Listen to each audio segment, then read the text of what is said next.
Good morning, everyone, and welcome to the session on innovation in the European Statistical System that is connected with the celebration of the European Statistics Day that we had last Friday.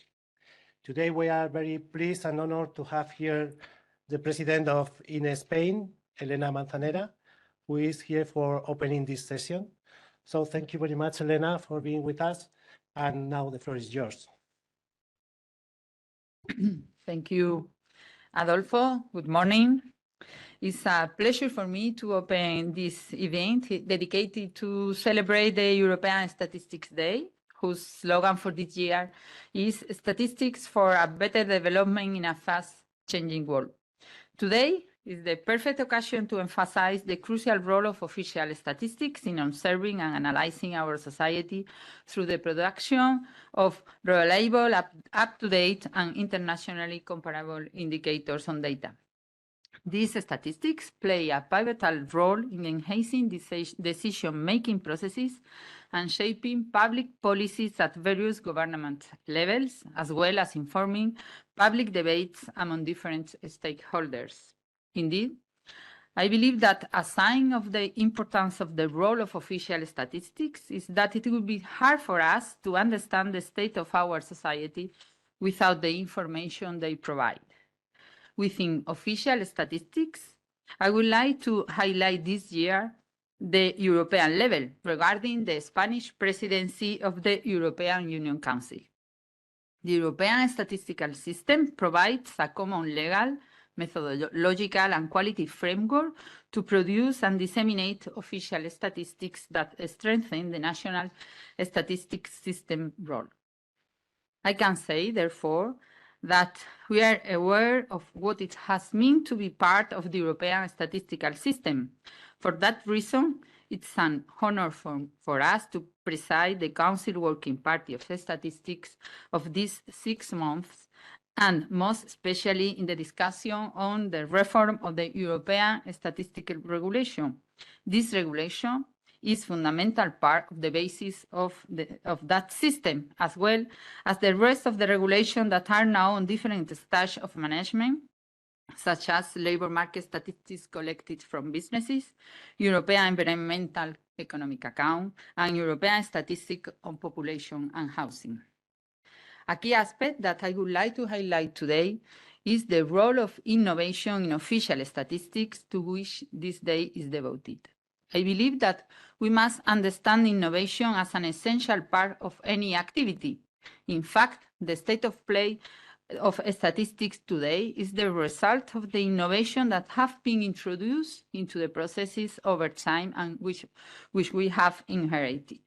Today, the increased availability of new data sources, both official and private, resulting from the digitalization of the society, require us to explore new ways to use these data sources. These include improving current statistics in several aspects, such as more granularity, improving timelines, and the reduction of the statistical burden of informants. For that, it's relevant to work together on the innovation agenda of the European Statistical System, approved in February 2023, to organize, coordinate, support, and contribute to its innovation activities. Marleen Verbruggen presentation will help us to do this, as she has been directly involved in the strategic project for the ESS. We also look at the specific case of a European research project, the ESSnet Web Intelligence Network, focused on the use of the information available on the web, which will be presented by Dominika Nowak from Statistical Poland. Finally, Ricardo, full professor of statistics and operation research at the University of Coruña, will talk about collaboration for innovation with official statistics from the point of view of universities.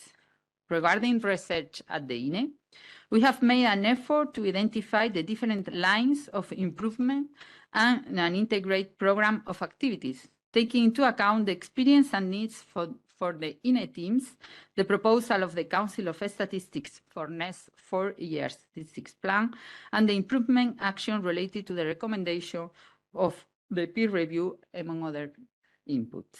In this program of activities, we can distinguish two types of the innovation projects. The first includes ambition projects related to statistical infrastructure. Among these, I will mention the online register in the field of population, the CCE, an integrated and simplified business information system in the field of companies, and the statistical data space, DataStat, in the field of technology infrastructure.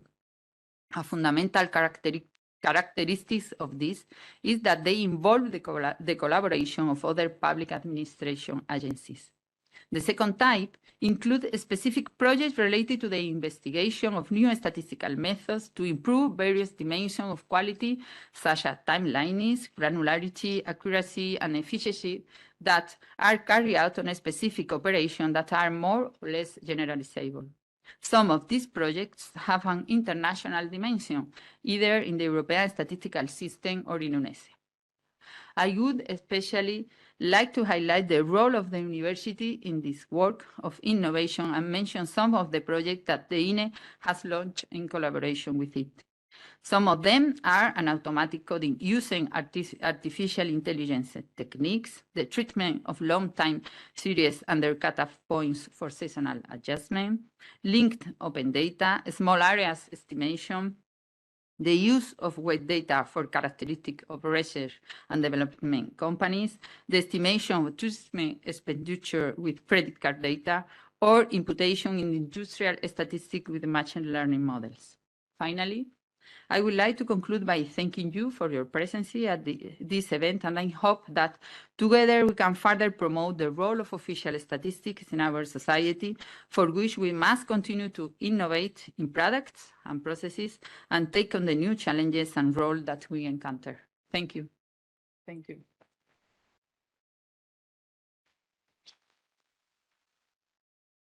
Thank you very much, Elena, for your words and also for providing us with an overview of the agenda for today. It is clear that we have a busy day ahead of us. So with no further delay, we are going to move to the first presenter today, who is Marleen Verbruggen. I don't know if we have here Hello, Marleen. Hello. Marleen Verbruggen is Senior Director for Economic and Business Statistics and National Accounts at Statistics Netherlands, CBS. She's also co-chair of ESSnet Innovation Network and participates in the board of the United Nations Network of Economic Statisticians. She has held several management positions over the past 25 years at CBS, and before joining, she has been in different countries working for the International Labour Organization and the United Nations Development Programs. She studied economics at Tilburg University. Now, Marleen, it's time. If you want to share, you can share your presentation, and I will open your mic and close mine. Thank you. Thank you. Buenos días y muchas gracias para la invitación. Of course, I will continue in English because my español es muy malo. And at the same time, I'll try to share my presentation. Oh, where is it?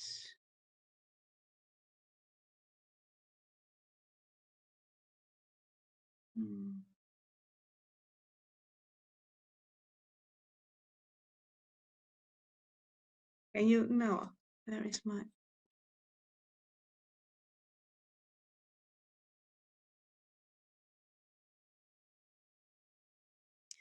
Can you see the presentation now? Yes, we can. Okay. Well, I'm very honored to give a brief presentation during this Day of European Statistics, and I would like to tell you something about the innovation agenda and the innovation network that was created earlier this year. During the introduction of the program, Elena was so kind to already emphasize the importance of innovation in the European context. So why do we have an innovation agenda? Like Elena said, the environment is changing quickly. over the past years, we have seen some events and disruptions which has affected the society and the economy. Think, for example, of the COVID crisis a few years ago, but more recently the war in Ukraine and the resulting energy crisis and high inflation rates, and more recently the conflict between Israel and the Palestinians. So I think all this emphasizes the need for a quicker response of our statistical society. Luckily, there are also many changes in the data environment, so we will have access to more and better data sources, and we are helped with changes in IT and methodology.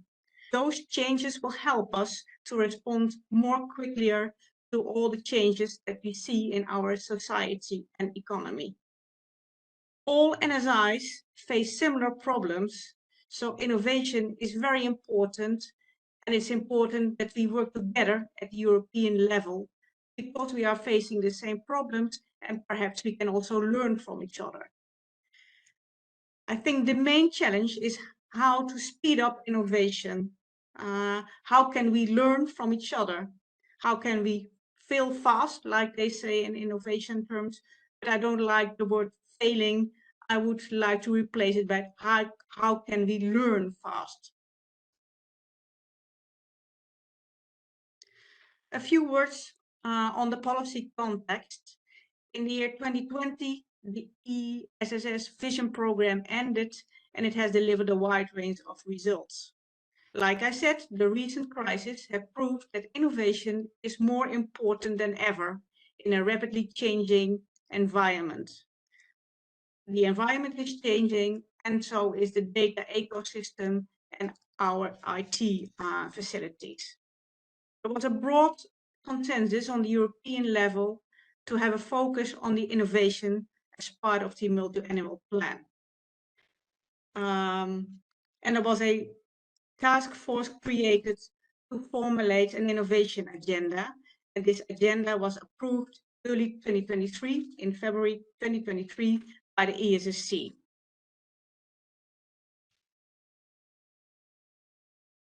The innovation agenda is meant to structure and sustain the innovation stream within the European context, and it has two main components.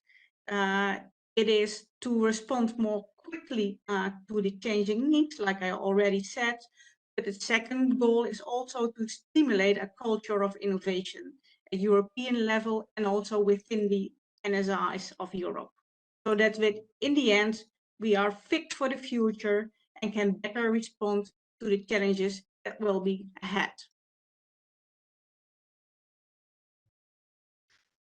More specifically, the goals are on those two levels.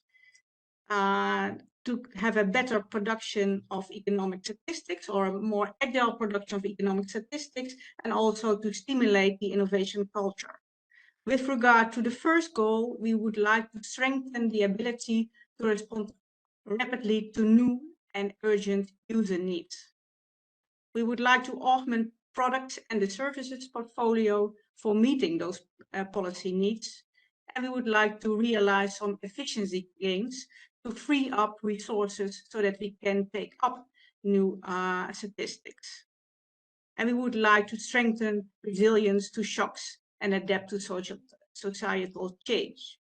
That's on the level of our product and service portfolio. But at the same time, we also would like to strengthen the innovation culture within Europe.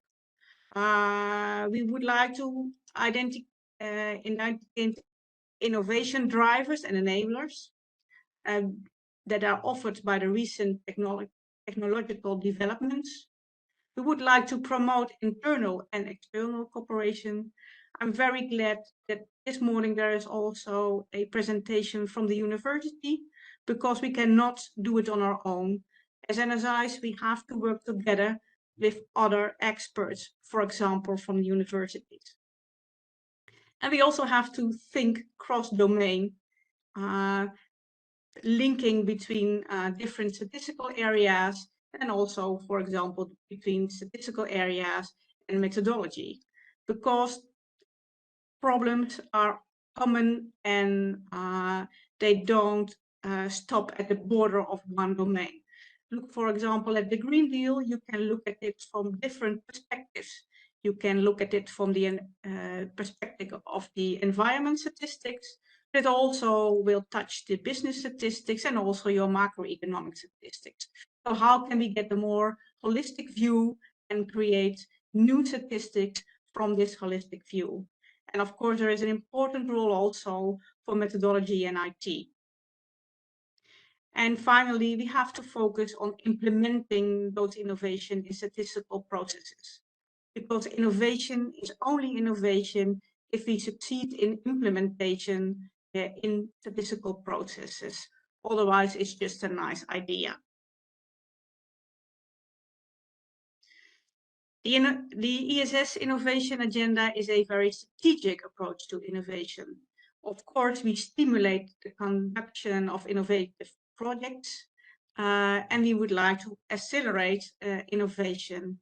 And like I said, we would like to reach out to a larger community of stakeholders, like, for example, businesses and universities, but for example, also ministries.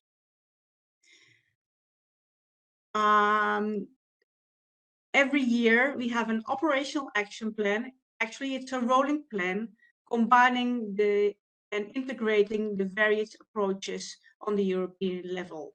And the portfolio contains some quick wins and some long-term capacity building.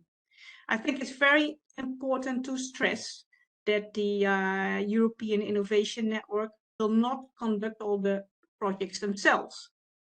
It's the directors group that are responsible for the projects that are on the innovation agenda. The main task of the innovation network is to stimulate a culture of innovation and to connect the dots, to make cross linkages between the different domains.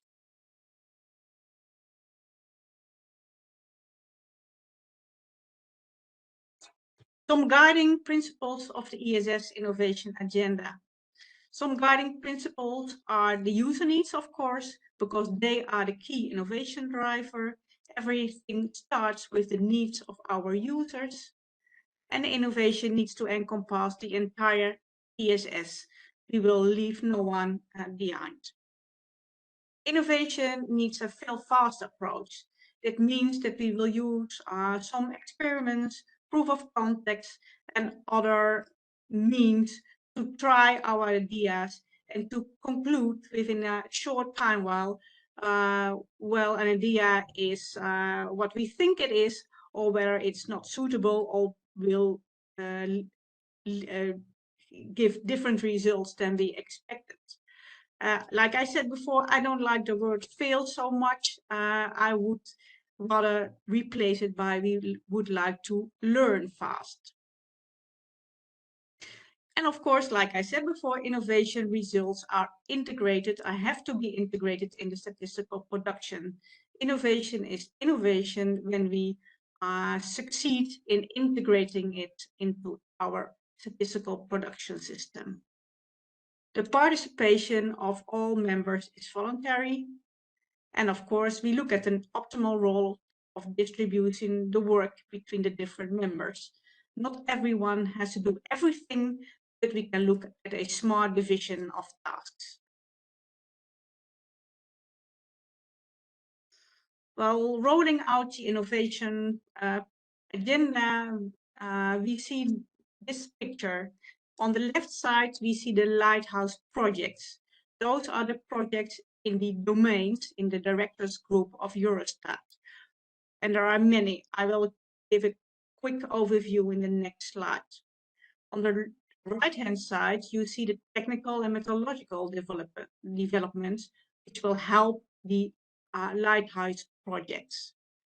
A goal of technology and methodology is also to increase the efficiency so that we have the means to develop new statistics. And of course, we want to enhance the capability and the capacity.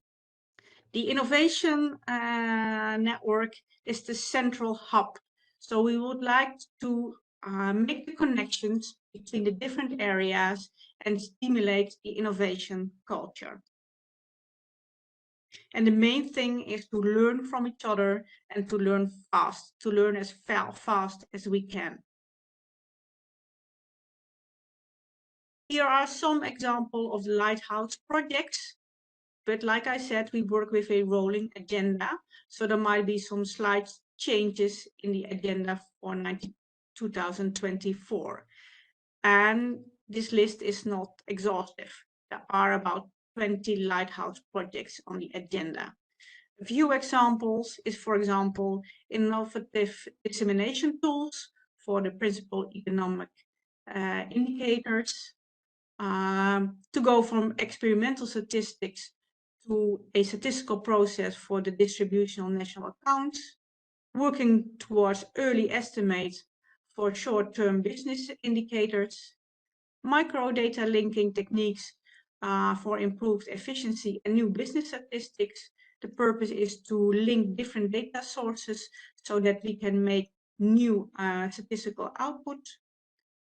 Implementing measures for improved European social statistics, the new wave of the household budget survey, develop a system of environmental eco-accounting, the use of automated identification systems of vessels data, IES, and language models for automatic classification of identities according to the NACE. And of course, this has all to do with the new NACE, and we look at smart ways to reclassify all the businesses. On the methodological and technical, the top priorities are those on the screen. First of all, it's AI and machine learning. We'll have a next slide with a few examples what we are doing in that area. Privacy enhancing techniques. I also have a slide on that one. Smart technologies, especially for the social surveys. I also have a sheet with a few examples on that one. Methods for data integration, so microdata linking, for example. Geospatial capabilities. Geospatial data is becoming readily available and offers many opportunities. And I think many NSIs are already experimenting and using that information in their statistics. Cloud computing and the quality. How can we measure the quality of statistics if we're using new and other data sources, for example? Then a few examples. The first example is AI or machine learning, and we are creating a one-stop shop for NSIs. So there will be a single entry point for all NSI staff. And this one-stop shop is coordinated by Ireland. A few things that we would like to realize. First of all, a sandbox infrastructure to test and pilot AI and machine learning approaches, together, of course, with training and coaching of staff, implementation in the production of official statistics, and using large language models to support users of statistics. For example, I know that many NSIs are experimenting with ChatGPT to see how it can help them, for example, by recoding from one language to another language, or on the output side. So how can you find the data in your website more easier with the use of ChatGPT? And of course, there are also many challenges. What about the privacy? How about security, etc.? And there might also be some legal issues. One further result of the one-stop shop will also be to create a community to share ideas, experiences, and share success stories. And of course, we would like to highlight the best practices. And all of this, of course, needs also to result in the production of new statistics, or gain efficiency in the production in new ways of present statistics. A second example is the implementing of smart surveys, especially in the area of social surveys. Here we would like to work together with NSIs, but for example also with universities, to advance and develop the concept of smart surveys. It is the use of smart surveys, combining it with active and interactive data collection. For example, how can respondents use the e-invoices for the household budget survey? Or for example, how can we track the movements of people, for example, for the time use survey?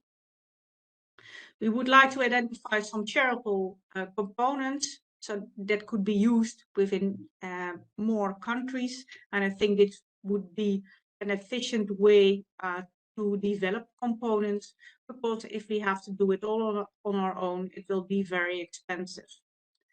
And very important, we also have to identify and promote good practices for privacy and communication with respondents. Because our respondents care more and more about privacy, and we have to tell them what we do to protect their privacy.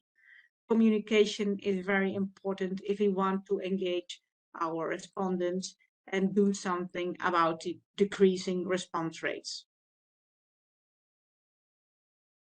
Finally, a third example, the privacy enhancing techniques. We would like to accelerate the adoption of privacy enhancing techniques. We would like to a shared infrastructure, and we would like to develop some feasibility analysis, do some prototyping and demonstration. And also here, communication and privacy is very important. With regard to the innovation mechanism, so how to stimulate and foster innovation, I would like to highlight 6 priorities. The first, and I think very important one, is to promote peer-to-peer knowledge sharing. The essence of innovation is how can we learn fast? How can we learn as fast as possible? And how can we share the knowledge between NSIs and also between NSIs and a wider environment? Capacity building is very important to training and also through knowledge sharing. Process design and the framework. Communication within the NSIs, so that we know from each other where we are working on, but also communication with a wider network of other organizations, like for example, universities, but also international organizations, so that we know where we all are working on and that we can share best practices and perhaps also work together. The legal framework is very important, especially when we're dealing on some innovation topics, and of course citizen engagement and citizen sciences.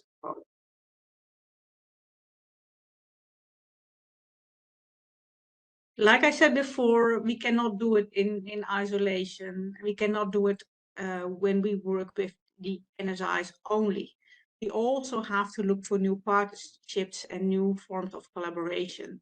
For example, with academics. So I'm looking forward to the presentation that we will have afterwards. Also international organizations, like for example, the OECD or the UN, UNECE. Also, they are working on similar innovations as we do, citizens engagement, and of course the private sector. And how would we like to work together with those new partners? Well, we see multiple possibilities, for example, by organizing challenges and giving prizes, organizing hackathons, collaboration with university, again, is very important, and by landscaping the ecosystem. So how does the ecosystem look like? Which are the organizations that are working on similar innovations? Where are opportunities to learn from each other and working together? Finally, a few words on the Innovation Network. Early this year, the task force stopped its work because the innovation agenda was approved by the ESSC. But we also concluded that the agenda was adopted, but this was just the beginning of the work. The real work is ahead of us. So we decided to turn the task force into a European innovation network. And this network is to support the innovation projects.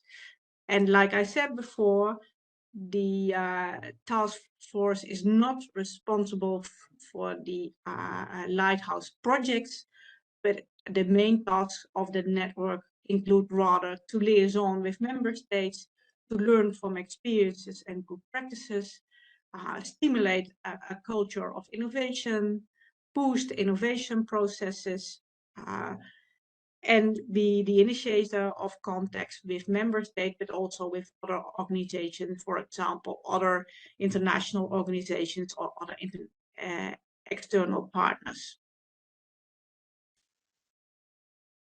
I think finally it's important to say that all the member states have an innovation champion who is participating in the European Innovation Network.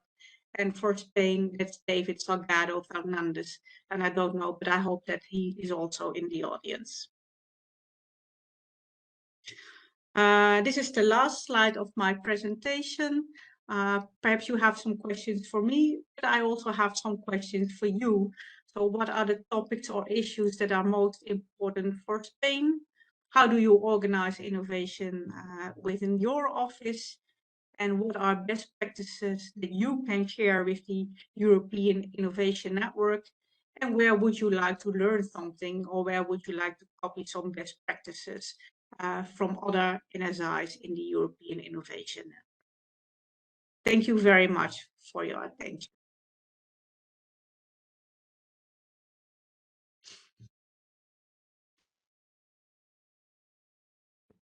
Thank you, Marleen, for your very interesting and informative presentation about the innovation agenda, not only from the strategic level of reasoning from the European Statistical System to put this tool ahead of us, but also for the concrete examples you provided that sounds very promising. And also for giving us some text to reflect upon this issue. Now we have some minutes for questions from the audience, and for those who are connected remotely, you can write your questions in the chat. Thank you. Carlos. Thank you, Adolfo. I would like to answer one of the questions of Marleen.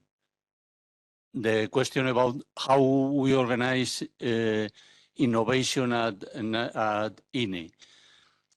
Only some features of I can say perhaps the main question is that innovation projects are like any other project. There is a deputy direction that is in charge of the project.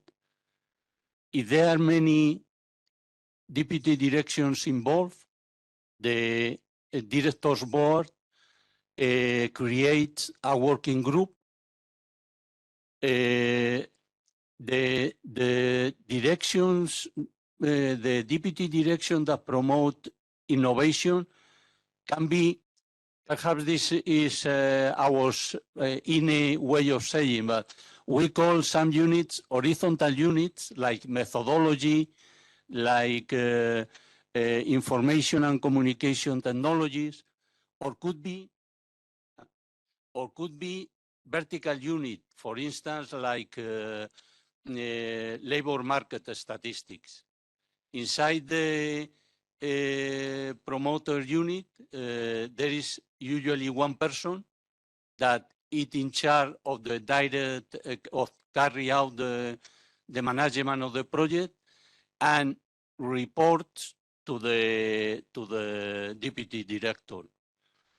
this person share the work in the innovation project with his work in the usual production of INE. And this is difficult because in some cases can delay the innovation project, because always the priorities is for the common production. I think another important question at INE is that we have a deputy direction of training, analysis, and innovation. And one of its duties is to provide tools for innovation. Another important tool that is, for instance, the procedure for the collaboration with universities. Since the last year, this unit has opened a way of working with universities with a public procedure in which annually, I think, INE make a public call to universities with the line of research in which it is interested. The universities makes a proposal to INE, and INE chooses the best offers. And from the point of view of the financing of innovation, the main source of the financing is the own investment budget of INE. For some project, we get grants of mainly ESSnet of Eurostat, and there are some special cases. For instance, in the Interterritorial Committee of Statistics, we got a technical support instrument that is another line of grants that was got by the regional the Regional Office of Statistics of Andalusia, for instance. And I think these are the main features. I sure that in the panel time, the other points could be treated. Thank you. Thank you, Carlos. Is there any other questions in the room? Yes, David, please.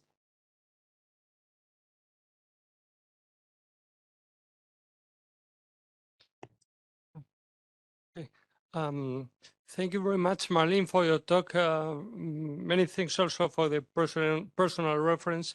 Many thanks for accepting the invitation. I would like just to pose a very concrete question. One of the, let's say, more traditional challenges in official statistical production is to take production out of the silos and to modernize and industrialize our whole statistical organizations. Do you think that there is a way to meet this challenge just at the innovation stage itself? I mean, when we start just making innovation, how to avoid building these silos according to your view and to your experience? Thank you very much. Now, Marleen, you have. Well, thank you. First of all, Carlos, thank you very much for explaining how you organize innovation within INE, and also I think very recognizable what you say about the balance between innovation and regular production. I'm also the Senior Director of Economic Statistics, and I recognize that very well. And secondly, it's very interesting what you said about cooperation with universities. I think within the NSIs, many NSIs are looking for best practices. So how can we work with universities? And actually, we're trying to organize an online session early 24 on this topic. So if you agree, I might come back to you and see if you would like to contribute to this session with your best practices. David, you posed a very good question. It's true that I think many NSIs are trying to get out of the silo, and I think also many NSIs are working on this topic, and so do we also at Statistics Netherlands. And I think it has multiple facets. It's also how we have organized our processes. So it has to do with a kind of sharing the data. I think that's a very important ingredient. So how can we organize sharing the data in an early stage and also in a safe manner so that we can use data and collect it once and reuse it for multiple purposes. So sharing the data is a very important one. A kind of standardization of methodology and IT, I think, is another very important element. And I know that many statistical offices are experimenting and working on this topic. So there will be a meeting in Sevilla by the end of November, and organized by the presidency of Spain. And this will also be, I think, the topic on the agenda. So I think it's very good also on this topic that we can learn from each other and see as fast as possible which approaches are most promising, so that we also in this area can learn from each other. Is that an answer to your question?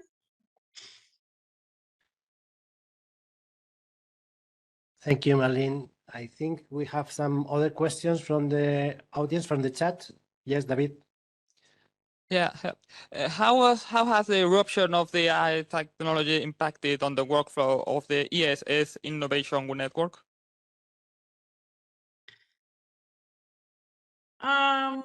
Well, I think this is also one of the topics I demonstrated in the I showed in the presentation. Like, for example, everything that's happening on AI, machine learning, large language models like ChatGPT. Well, nearly all NSIs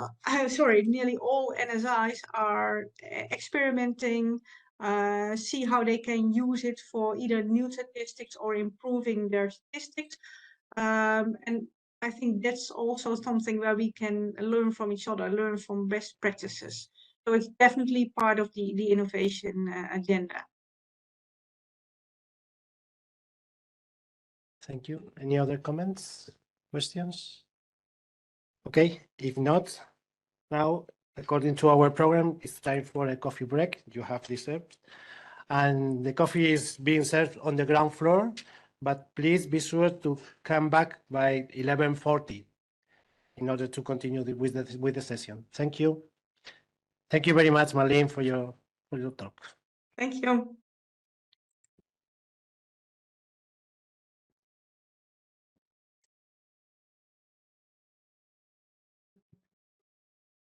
Okay. Thank you very much for being here once again. And now it's time for the second presentation in the morning, who is in charge of Dominika Nowak. Dominika Nowak joined the Statistics Poland in 2015. She is head of Experimental Research and Analysis Unit. She leads experimental projects on the use of new data, and in particular, web data. She also coordinates the ESSnet Web Intelligence Network, which is going to present now. And she has been involved in data science and big data capacity building projects at the Statistics Portland and also internationally.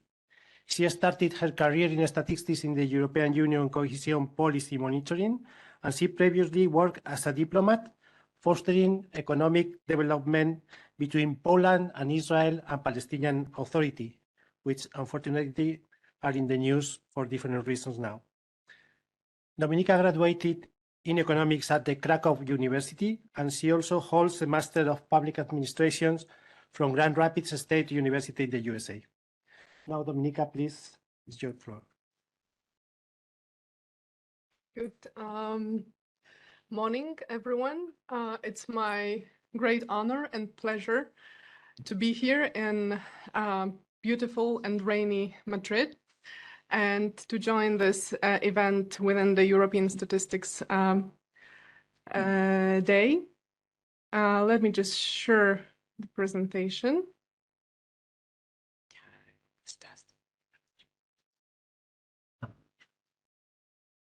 Yep.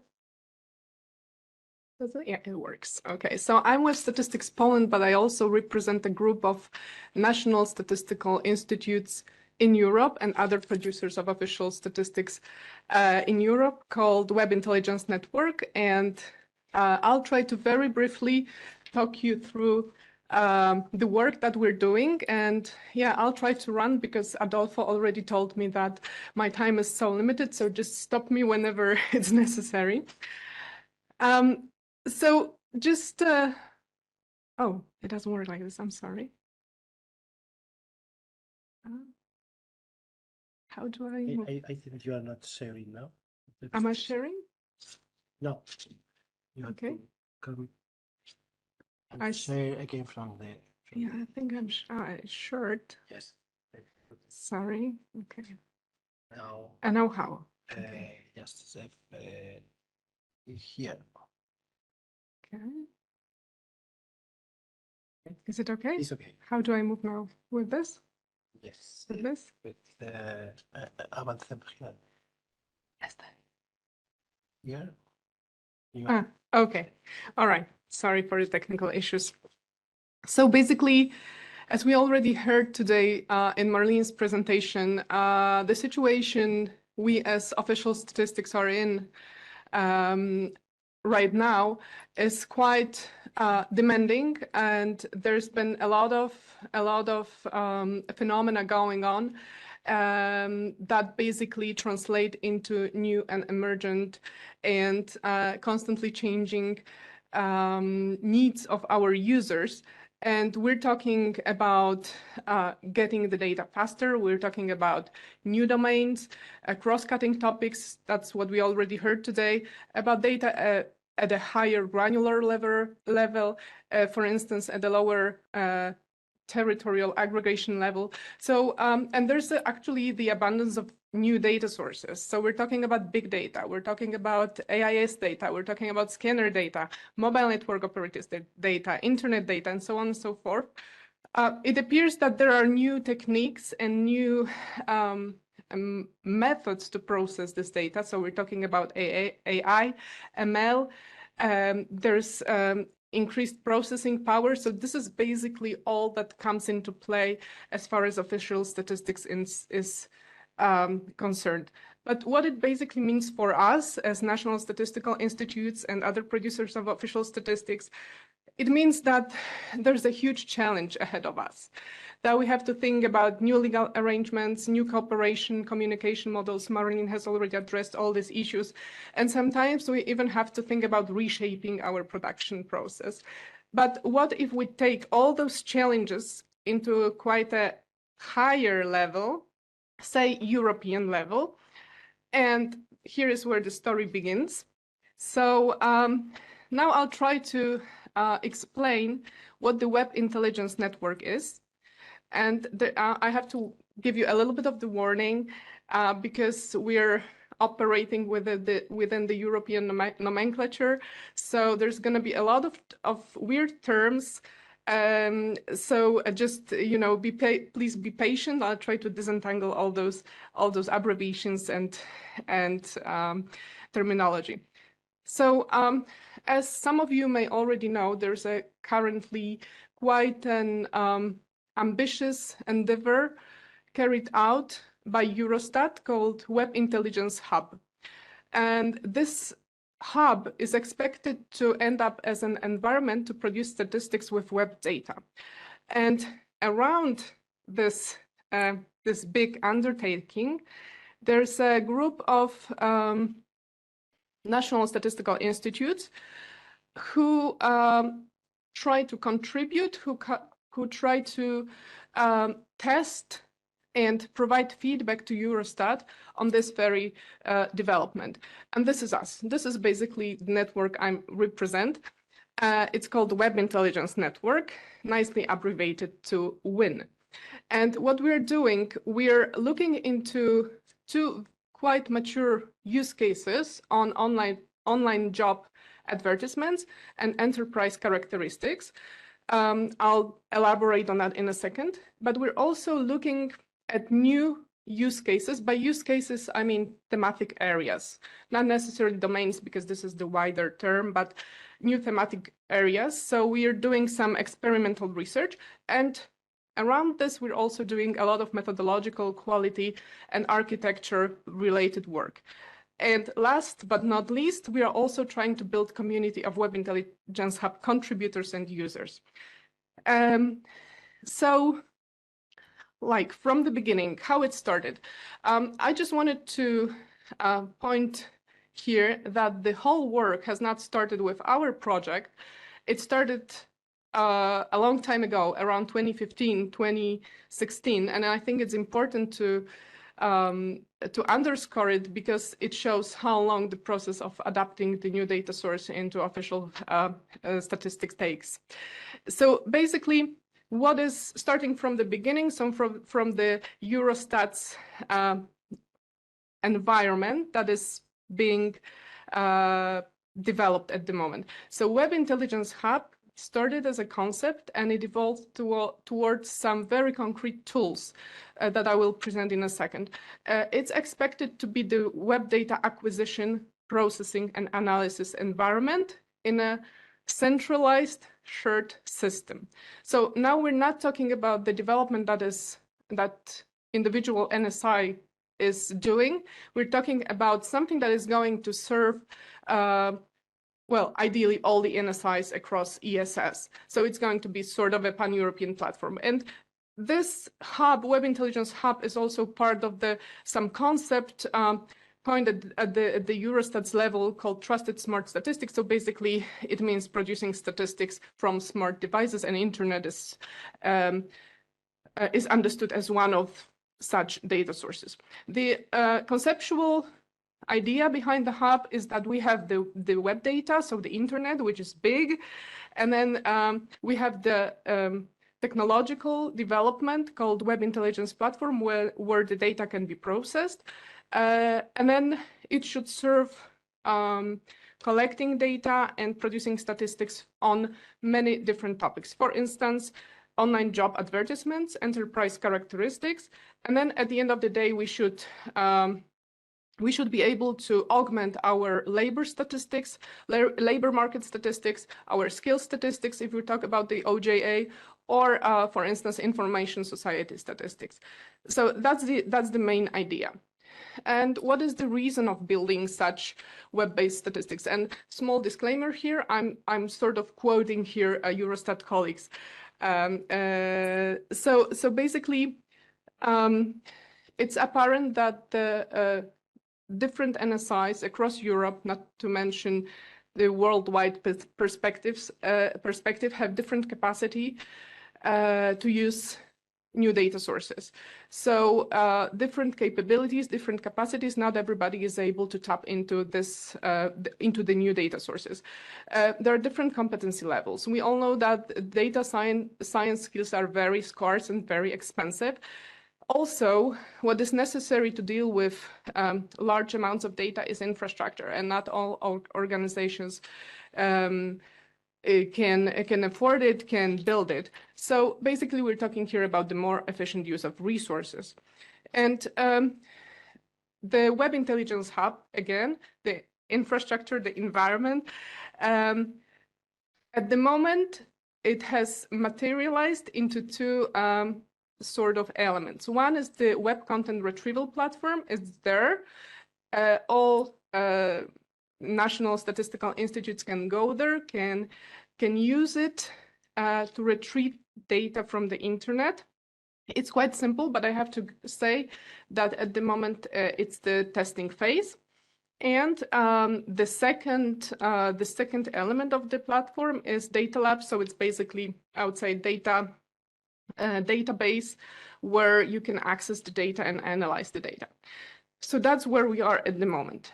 And around this environment, there's our network of 17 organizations from 14 countries. And I just counted it recently. We're around 100 of people working and contributing to this development from all those countries. By the way, we regretted a lot that Spain is not there, but I'll show you at the end how you guys can join. So basically, our goal is to contribute to the development of this network, to make it work in a way that it's best fitted to the needs of the NSIs, right? So that we're keeping a close eye on all the functionalities, on quality, and so on and so forth. I will talk about it in a second. And our goal is also to reach out to all the ESS countries in order to use the web data and hopefully to use the hub in the future. So how do we work together? So we have Web Intelligence Network, so and the NSIs and other producers of official statistics on one hand, and when we have the Eurostat and Web Intelligence Hub on the other hand. So what we as the network are looking into are two most mature use cases, as I already mentioned. One is online job ads, and the other another one is enterprise characteristics. We're also doing experiments, so we're checking whether there are other thematic areas that prove of sufficiently high quality that they could be in the future integrated with the Web Intelligence Hub. So we're looking, for instance, into some aspects of online prices. Obviously, we know that web scraping prices is not the most ideal way, but because you have scanner data, which is much better, but sometimes you don't have the data on certain product groups from the scanner data. We're looking into real estate data. We're looking into construction activities. A very interested use case on business registers quality enhancement. So how we can make our business registers the cornerstone of the operations of each National Statistical Institute more complete. We're looking into tourism statistics. So, for instance, we're looking at the platforms such as Booking.com, Airbnb, Hotels.com, and so on and so forth. And we have a small use case of traffic cameras. And I will now say a couple of words on the most mature use cases, which basically started a long time ago, around 2016. So online job ads. So as we know, what the job advertisement usually looks like, it can have a structured or unstructured, so to speak, data, and we can retrieve a lot of information from such advertisement. And the data acquisition and analysis system is already in place, and it was built by Eurostat and CEDEFOP. CEDEFOP is the Commission's agency that is dedicated to skills and vocational training. And this data is already in place, and there is data scraped on regular basis from, I believe, 32 countries in Europe in 28 languages, if I'm not mistaken, but that's basically the picture. So the data is already there. It's accessible via Data Lab. So if Ina wants to come in and see the data, you are very welcome to do so. Of course, you need to get the access via Eurostat, but it's very simple. And there are the data comes from the job portals for each country, and the job portals were selected based on the landscaping exercise, which was coordinated by Eurostat and CEDEFOP with the involvement of national experts. As far as I know, these experts were not the usually NSI's experts, but labor market experts from many other agencies. And the goal of the OJA data is to basically improve labor market statistics, not to replace job vacancy statistics. This needs to be clear. And one of the very hot topics is skills. We're in the year of skills now, and there's a big demand on the information on skills from the European Commission. So this data is expected to serve this goal. So basically, OJA data is in the data lab. What are the key issues for us for the Web Intelligence Network? So we're basically looking into the data source stability in the OJA data lab.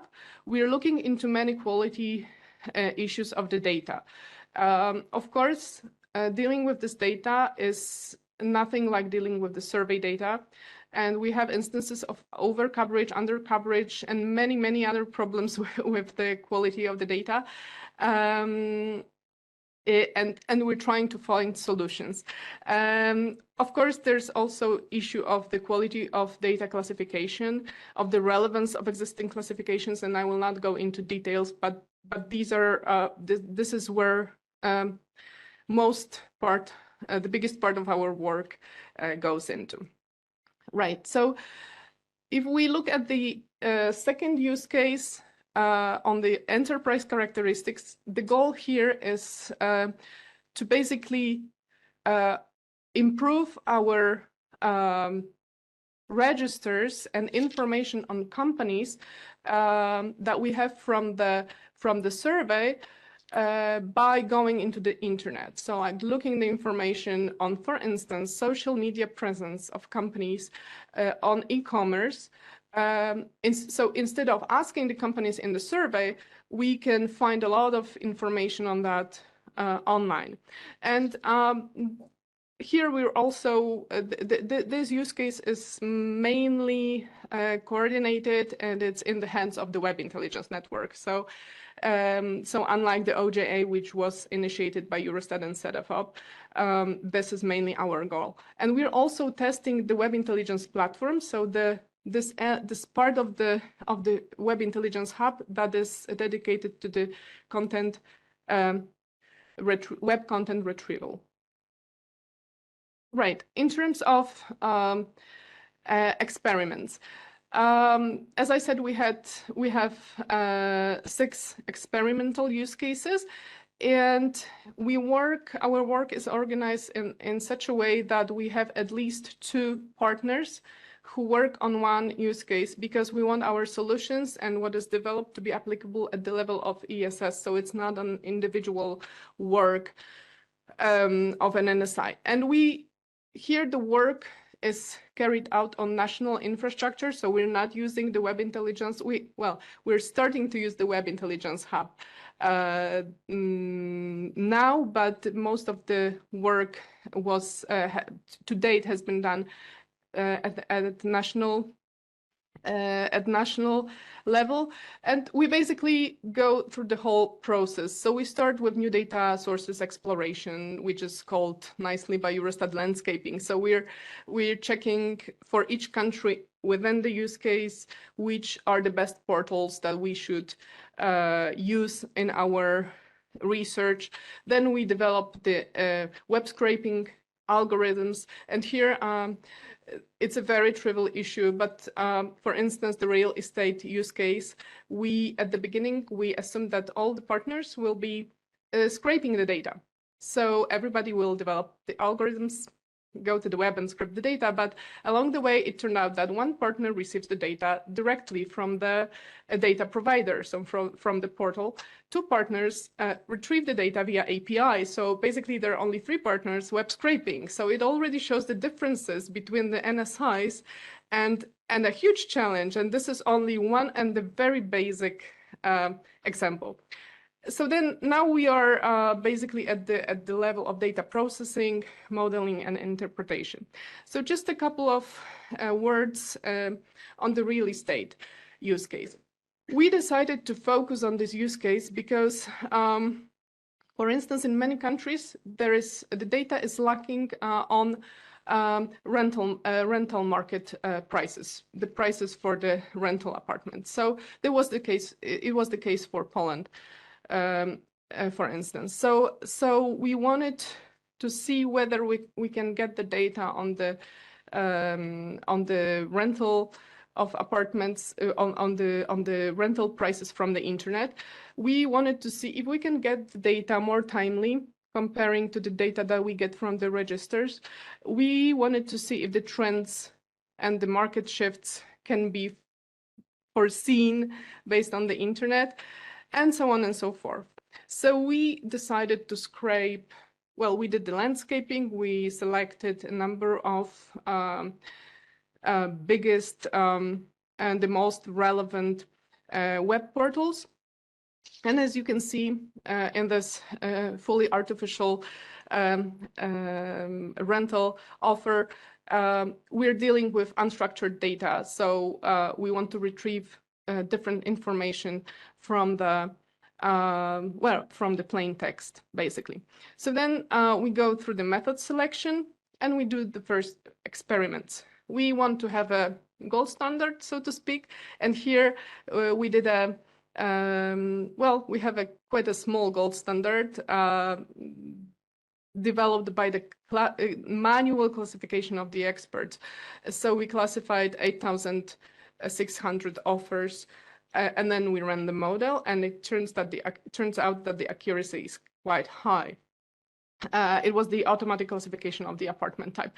But I already hear from my colleagues who are doing the job that the first experiments were very successful, but the subsequent are not all that promising, and we have to check the model stability, run it on a much bigger, well, a number of data, and so on and so forth. So, yeah. So we're checking the model, the stability of the model, but we also have to check the stability of the web of the data source, and it looks quite okay in terms of the sales and rent offers here, with one exception where we have much where it was December 2022, where we have like a sort of a collapse. And it looks like we were trying to see what happened, and actually it's a very trivial and basic problem that we had technical problems. It can be even more trivial. You can have one employee dedicated to maintaining the scraper, and we know that there are problems with scrapers all the time because yes, web pages change all the time, and the person can call in sick and you will have no data. So this is also a very trivial but very important problem. So then another step is comparing the data that we have from the web with the official statistics. And what we did is, of course, comparing our data with which is the data on the offers, not on the transactional data. We compare it with the data collected by Stats Poland, but we also compared it with the data collected by a National Bank of Poland. And it looks quite nice. Unless we go into more detail, and on the right-hand side, you see the average price per square meter in Krakow. It's really perfect, but in Warsaw you have a big slump, big drop, and here is where the fun part starts, like digging into why is that. So here in this particular case, we just found out that our business, I mean, our registers are not perfect, and the data comes with a delay, and they are not complete. But I just wanted to show you like the what's ahead of us. So yeah, I'll just skip that.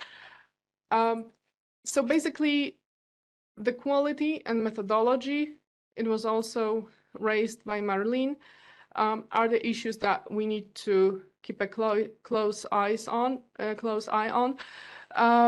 In the case of real estate, we obviously have difference between offer and transaction prices. The population is undefined. There's actually, in case of Poland, for instance, there's lack of reference source for rental market.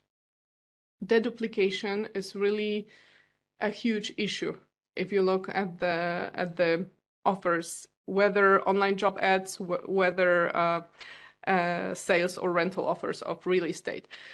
Multi-offers. So, for instance, you have the offers of the apartments in new construction buildings, and under one offer you have several apartments advertised and how to deal with it automatically, right? And missing values. So these are some basic issues we are dealing with. All right. So now I would like to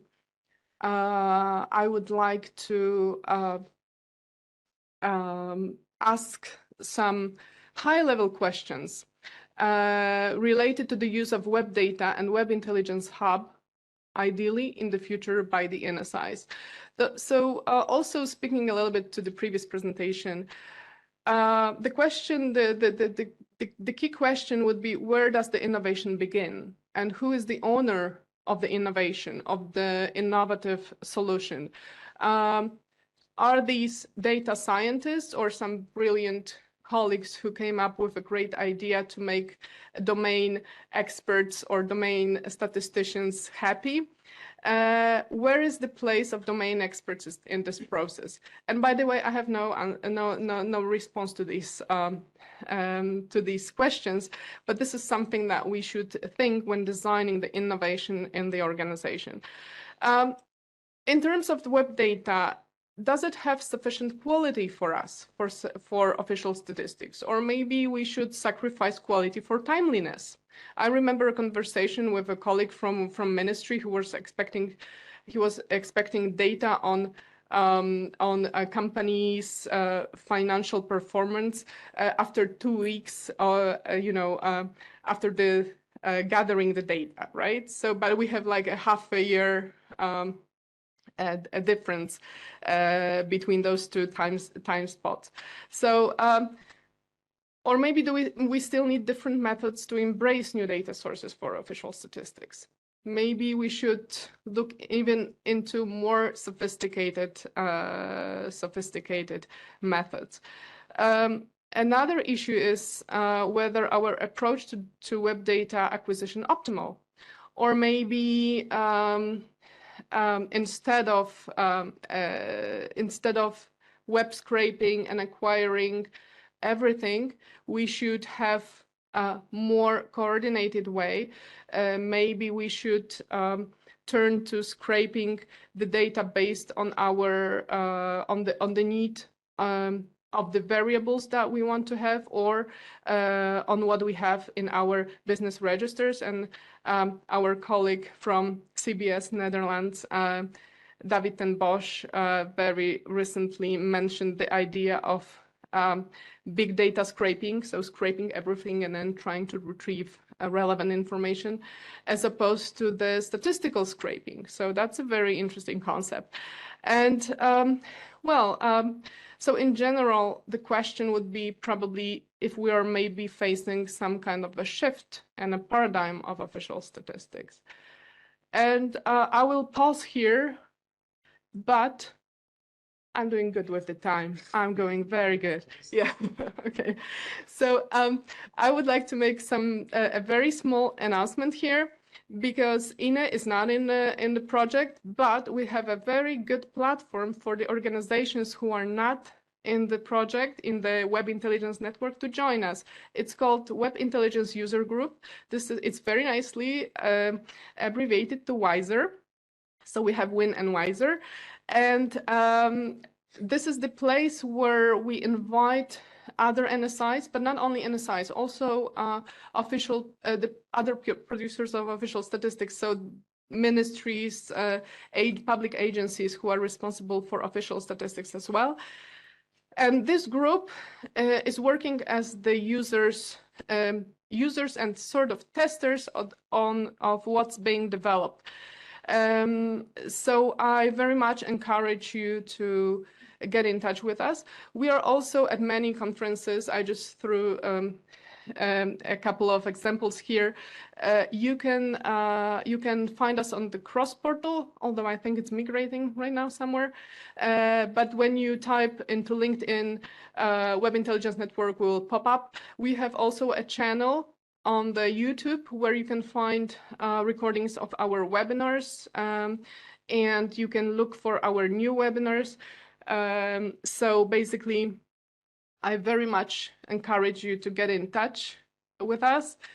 And with this, I would like to thank you. Muchísimas gracias por la invitación y esta oportunidad de compartir nuestras experiencias. Y espero que nos acompañen en este viaje. Bueno, es un reto, pero también es muy excitante, ¿no? Gracias.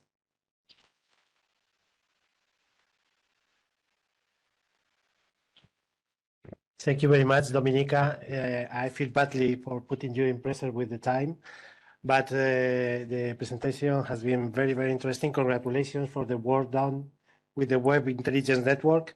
And I'm sure, I don't know if the INE is ready to join to the network, but I'm sure that we can benefit for all the things you are doing in this project. Now, as Dominika has been perfectly on time, we have some room for questions, if you have any. David Salgado primero.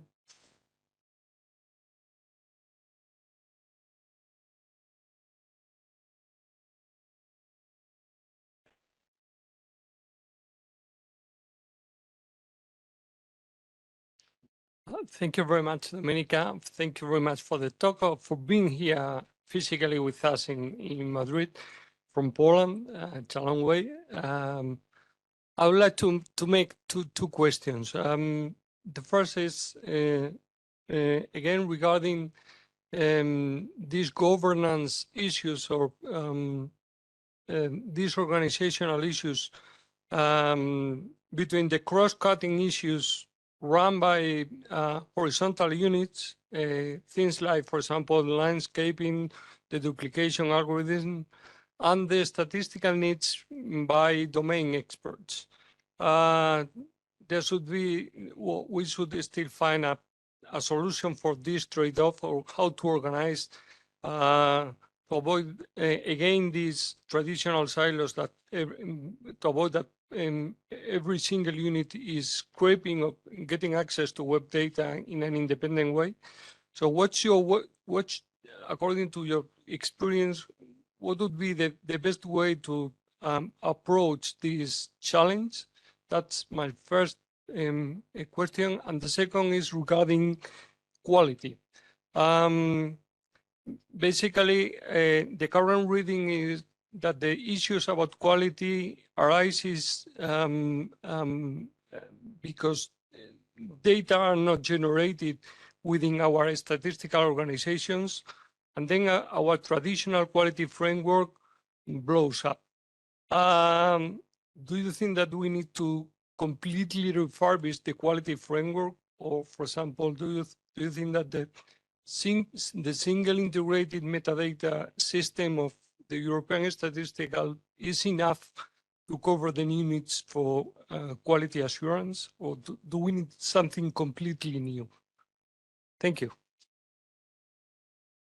Yeah, thanks a lot, David. As for the first question, my experience regarding the sort of balancing between the needs of statistical domains and, as you called it, horizontal units, is that there's actually very rarely a very well-designed process of innovation, if you will. I mean, in my career in official statistics, I haven't seen actually a project which would which would start with the envisioning the whole process of the innovation and the impact that this innovation would have on multiple layers of the organization's employees, the way we work, the operational models, and so on and so forth. So it seems that this is probably the question: where does the innovation begin? Whether it begins, whether it begins in statistical domains. Ideally, it should, but it's not always the case. But at some point, even if it doesn't begin in statistical domains, it should be turned over to statistical domains. But the key issue is, if you involve statistical domains at the very late stage of the process, you're going to have a big problem. And actually, I have to say that we're having this problem with the Web Intelligence Network project at the moment. So I'll give you an example of Statistics Poland, where we're working on online job advertisement data, which is supposed to augment labor market statistics. But the involvement of labor market statisticians in Poland was very, very limited. So now we have some kind of a product, we have the data, and we go to them and we say, oh, this is so great, right? You should look at this data. And it turns out that their goals are completely different. So now we have to take like few steps back. So I think like envisioning the whole process, designing the whole process of change, because it's actually a change. It's really a hard work, and I think there's never enough effort put into that. As for the second question, I actually often ask it myself, and I don't know. I'm sorry. I don't know how to address this question. I don't think everything needs to be turned upside down. But maybe we should apply a different mentality to these new data sources. And when we're communicated the outcomes of the statistics based on new data sources, we should be very transparent, and we shouldn't pretend that it's exactly the quality is the same or even comparable to the traditional statistics, so to speak, which, by the way, is not perfect either, because we know that the response rate is falling down, has been falling down over the years, and so I think we just need to be transparent. Within the Web Intelligence Net project, we have this issue as well. We're having the situation where we are really kind of in a doubt whether the OJA data is already ready to be used in official statistics. But we thought, okay, we're gonna produce the statistics with this data, we're gonna run the, let's say, classification models and so on, and we will communicate everything of the process. If the accuracy is at the level of 50% or the precision, the 50%, that's fine. Let's people see it and refer to that, right? And let's think how we can, or if we can improve it. So, sorry, David. No. Thank you very much, Dominika. We are going to continue with the next presentation. Ricardo. For the third presentation today, we are going to talk about the collaboration between INE and universities. And we are lucky to have here Ricardo because he is the principal researcher on many research projects that we are now with the University of Coruña. Sorry. The presentation is. Yes.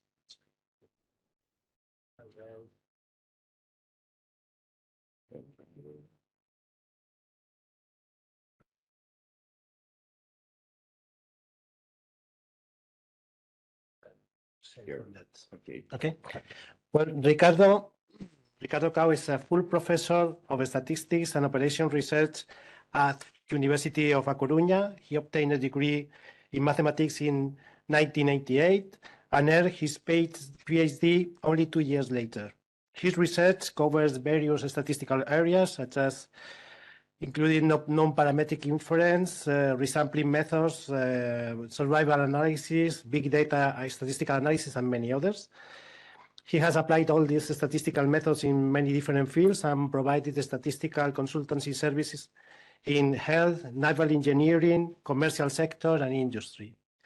He has held several academic and management positions within the university, in scientific journals and professional associations, and among many honors, he is fellow of the Institute of Mathematical Statistics, elected member of the International Institute of Statistics, and he has been awarded with the medal by the Spanish Society for Statistics and Operation Research, the SEIO, as well as the research medal by the Galician Royal Academy of Sciences. So thank you very much, Ricardo, for being here, and it's your floor. Thank you. Thanks so much.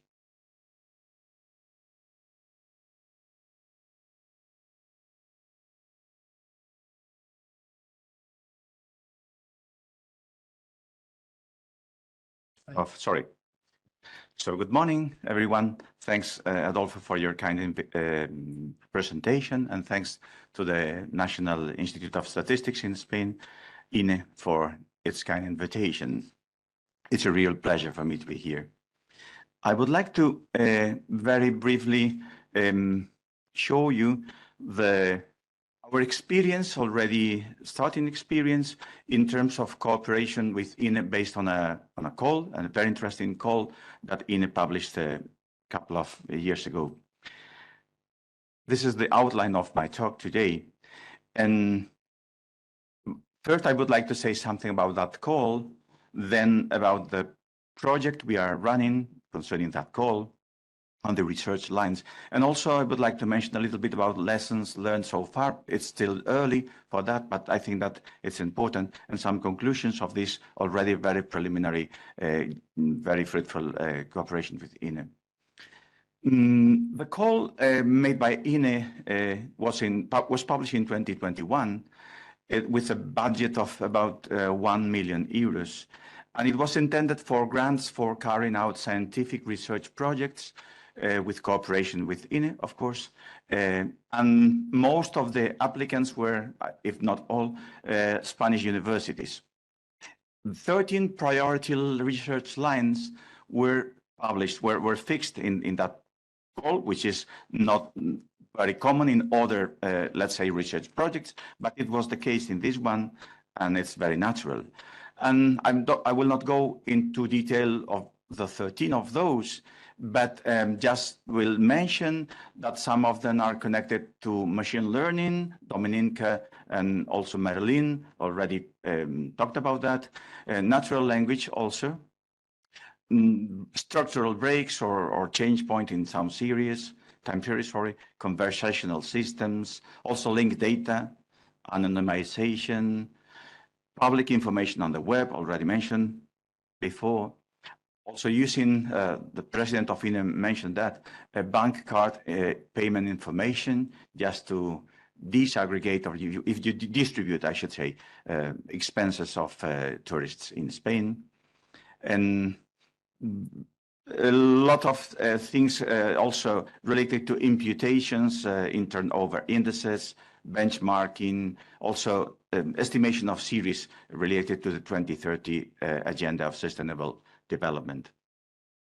Of course, these were the lines in which the candidates for applying these projects should fit somehow. And this is what we tried also in our university in Coruña, where I'm, and our research center, which is called CITIC.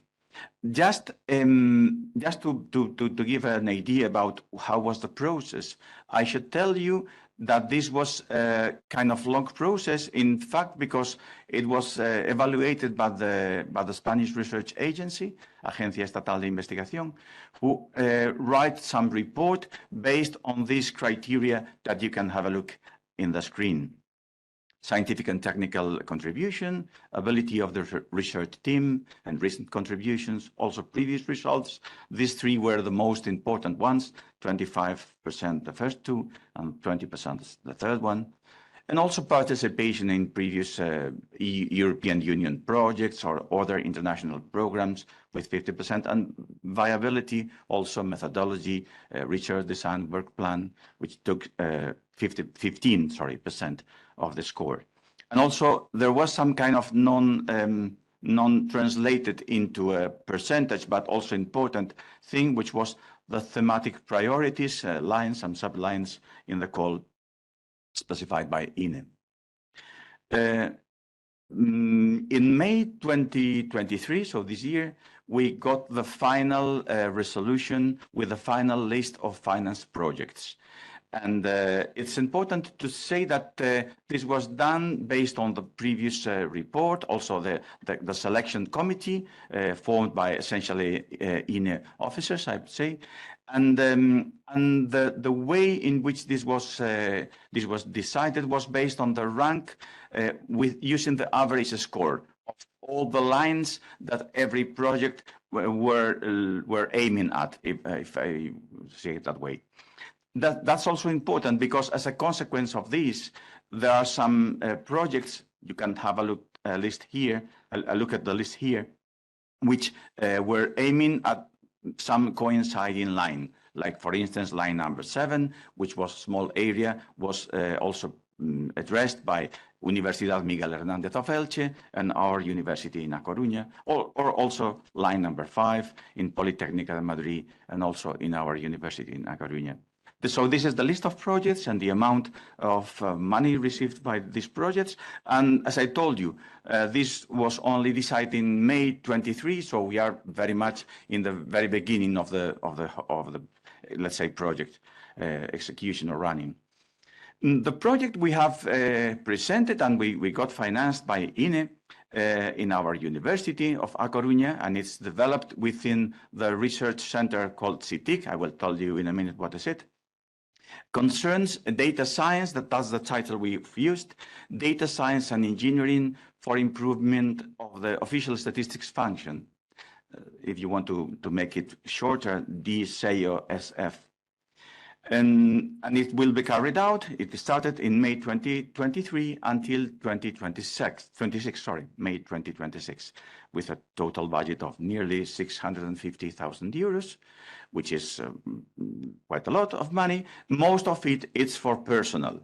More than 70% would be for personnel.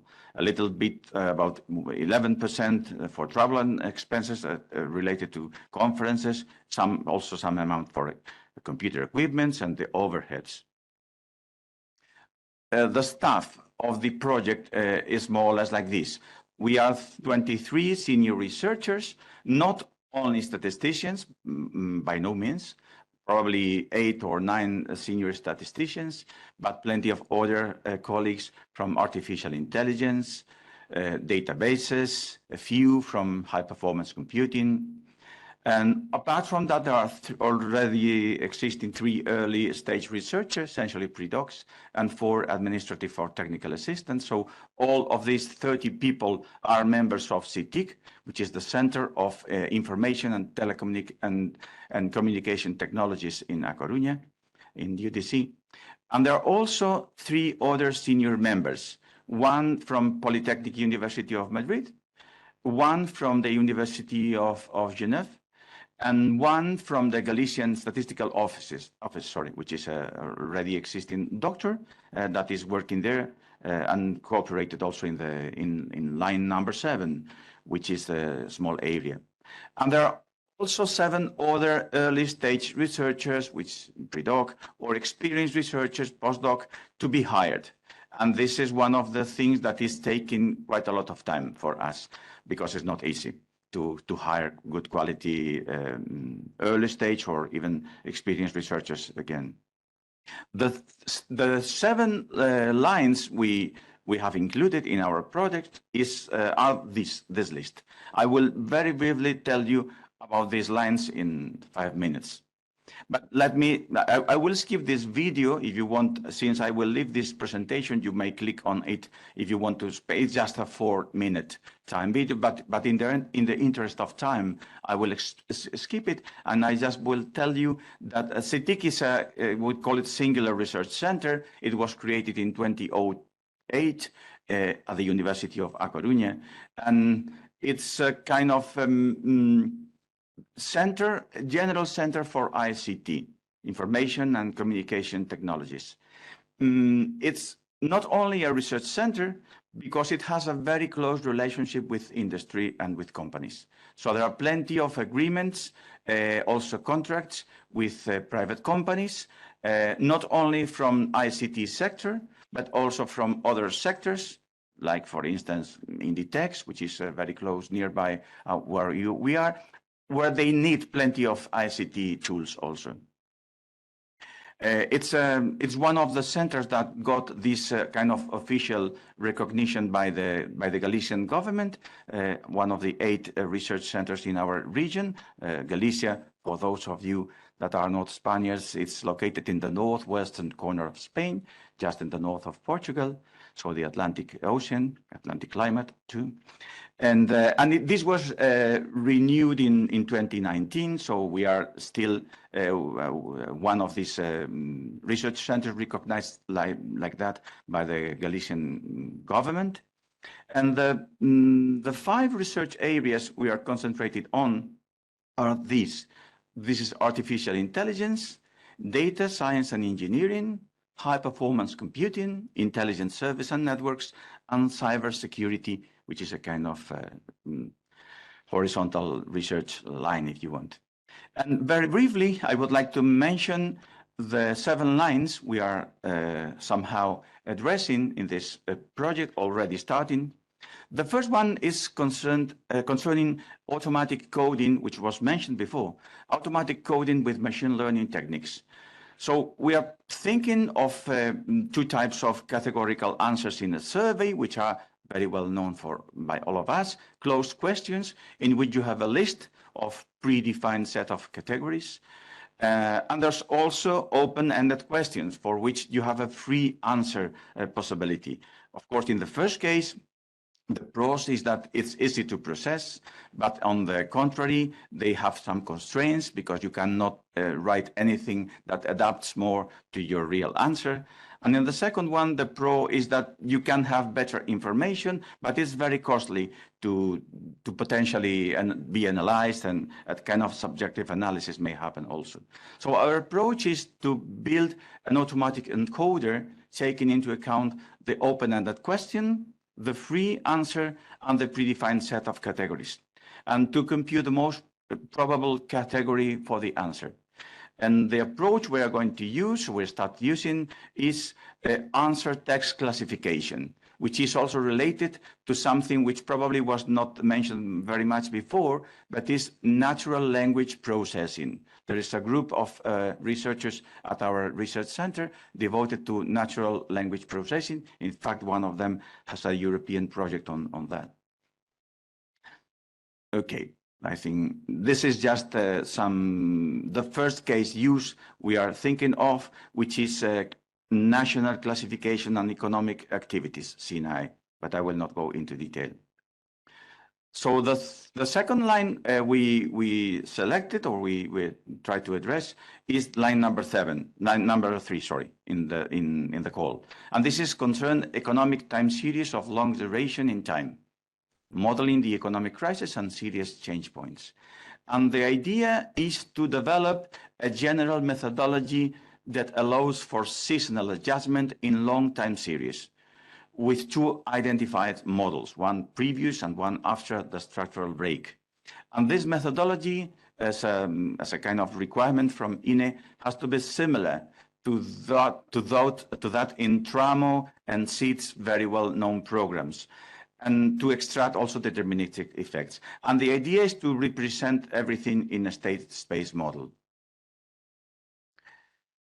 There's a cooperation with Universidad Politécnica de Madrid, Polytechnic University in Madrid, in line number 5.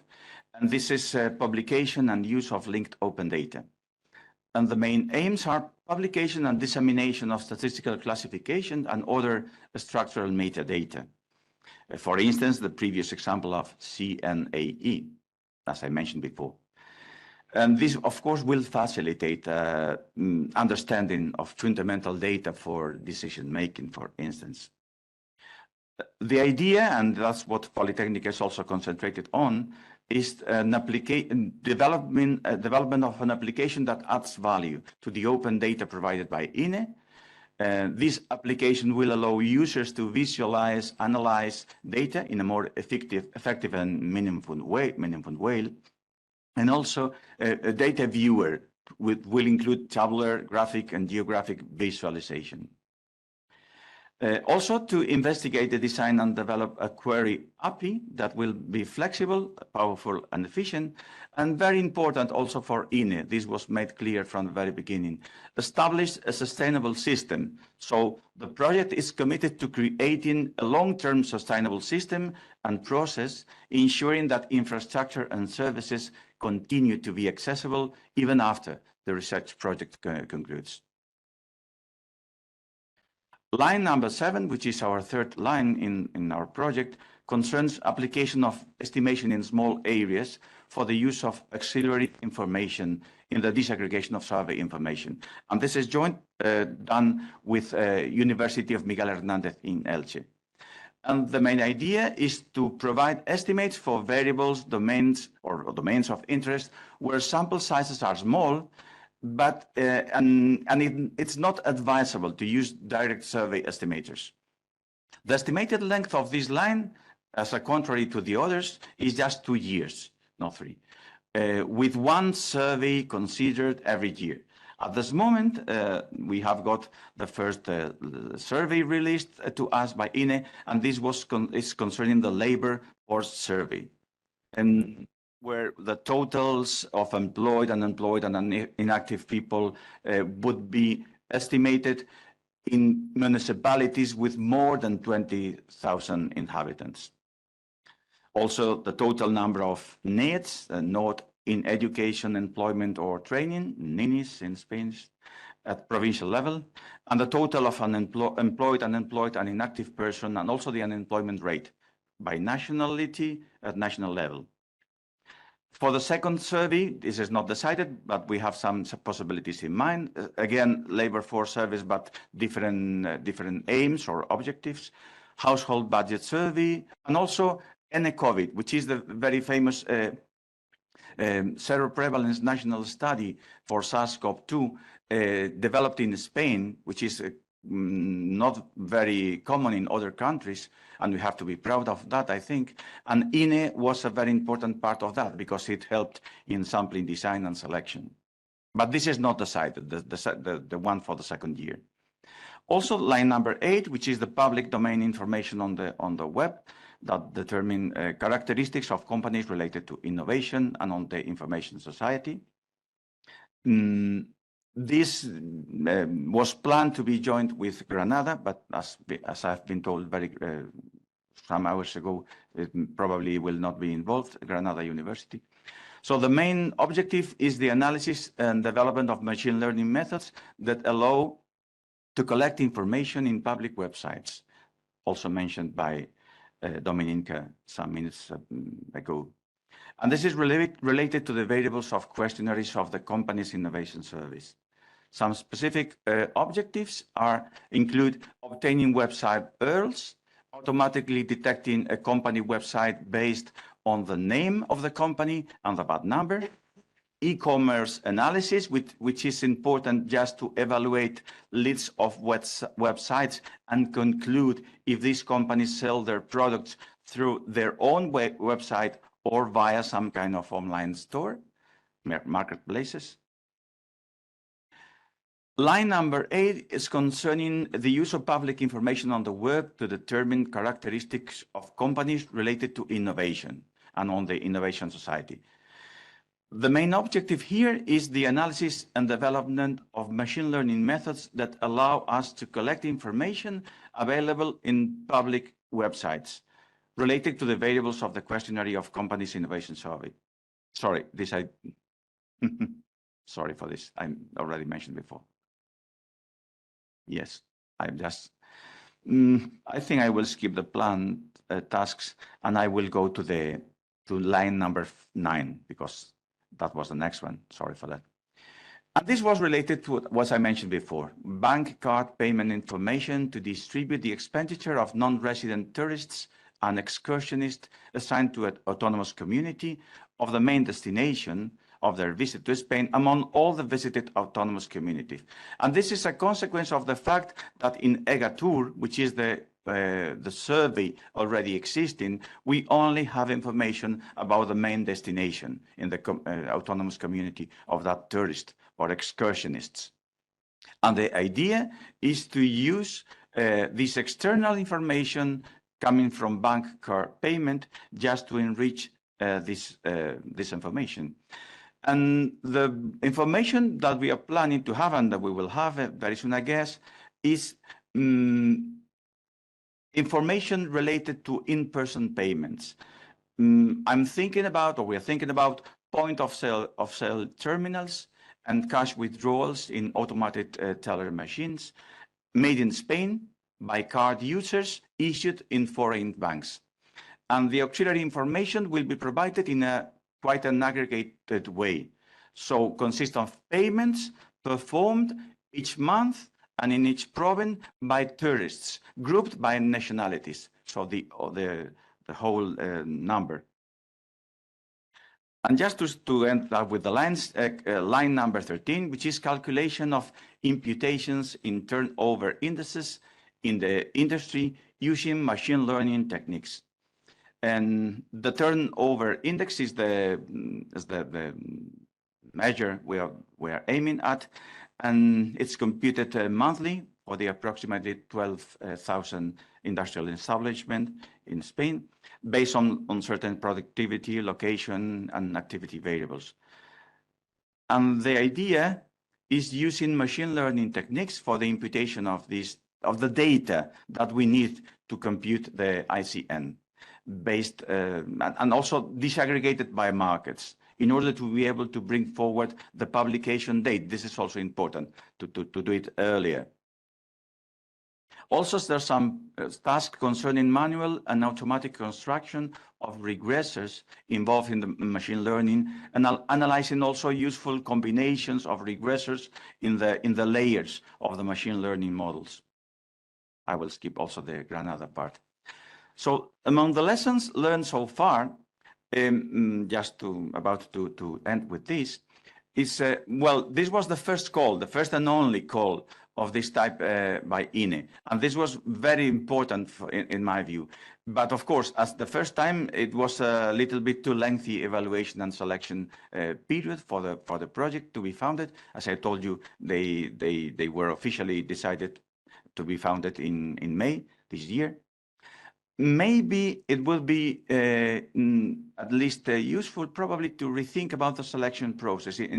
That's my own view, and maybe very partial, of course. What do I mean? To adopt instead of doing by project, which was the method used, maybe it would be nice to adopt a by research line approach. Because for me, I think it's nicer that INE would select the best projects for specific lines that were interested for INE. Of course, we are happy with the outcome, in our case, very happy, in fact. But I think that this could be probably some improvement. Also, I think it would be nice if we could start preliminary work once the provisional list of funded project is ready. And there's something also in the part of the universities which is typically very time-consuming, and we need to speed up the hiring process at the universities, which is also public institutions, and in Spain it takes quite long from the moment you want to a person to be hired until this is done. I didn't mention, there was an extra page that I sent it very late, so very quickly, maybe that it could be also nice to think about the possibility of using the public procurement of innovation. This is some specific instruments that can be used by public institutions just to make a kind of technical and scientific dialogue before the real final contract or whatever. Conclusions, because I'm running out of time, 28 minutes I have used, I think. So I think it's a very interesting experience that places official statistics, needs, and data science research at the forefront of cooperation. It's a useful tool to solve, let's hope, because we already starting it, to solve practical problems in official statistics. And it's a first step towards a promising collaboration, in my view, between official statistics office and in other countries than Spain know this very much better than we, and universities and research centers. And it's also very interesting for universities to be in more close contact with INE in terms of our even doctoral programs, master programs, and so on. And that's all from my side. Thanks for your attention.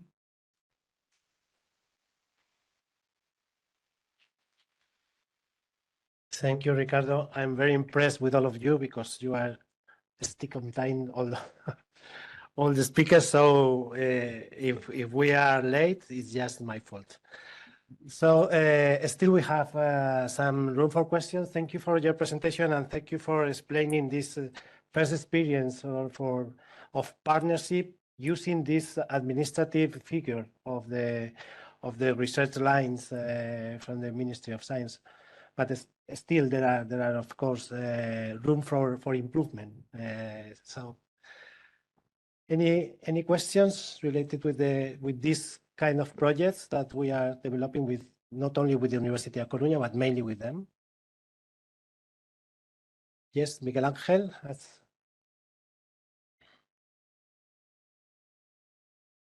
Yes, thank you very much, Ricardo, for being here.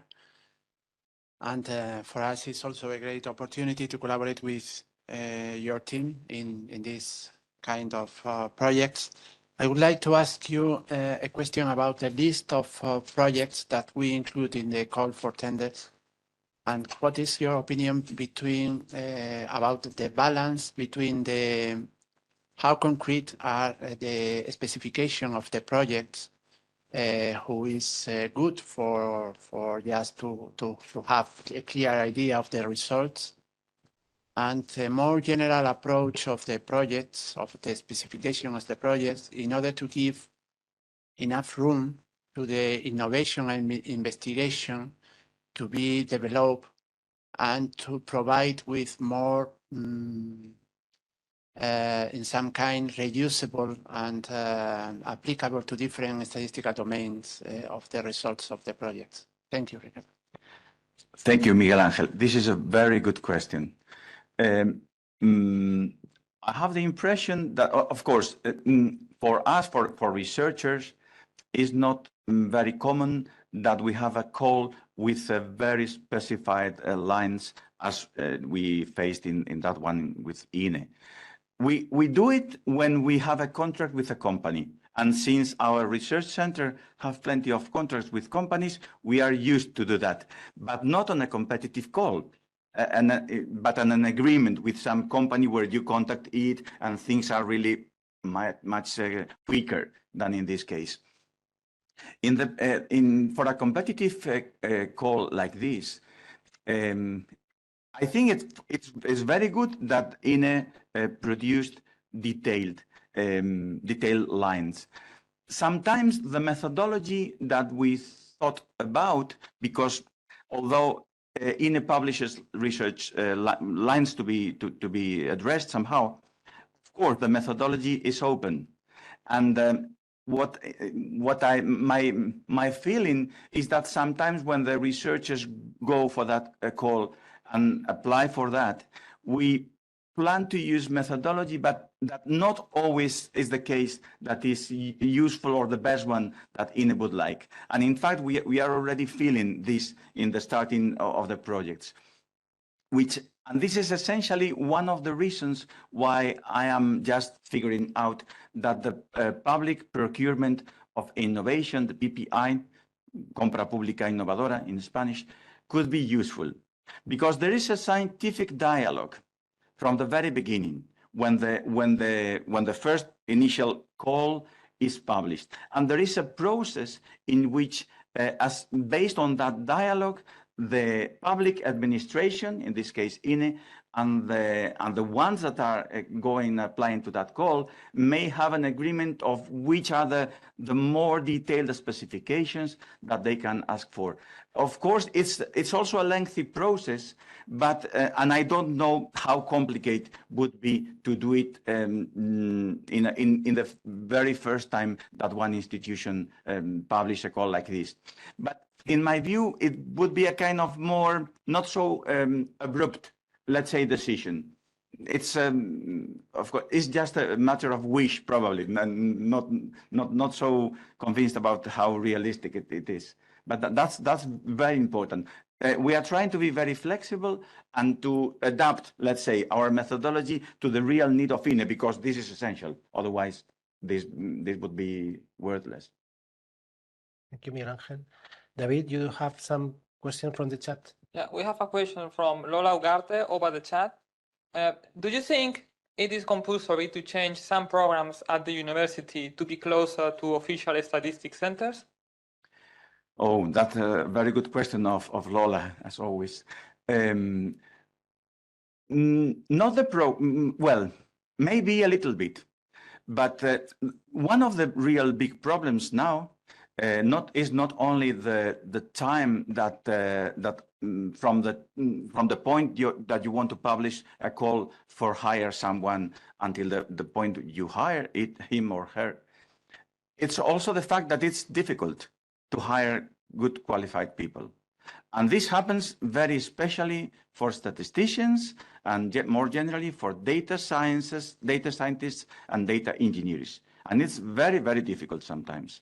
So this is related somehow to the question of Lola Ugarte, because the thing is, how can we make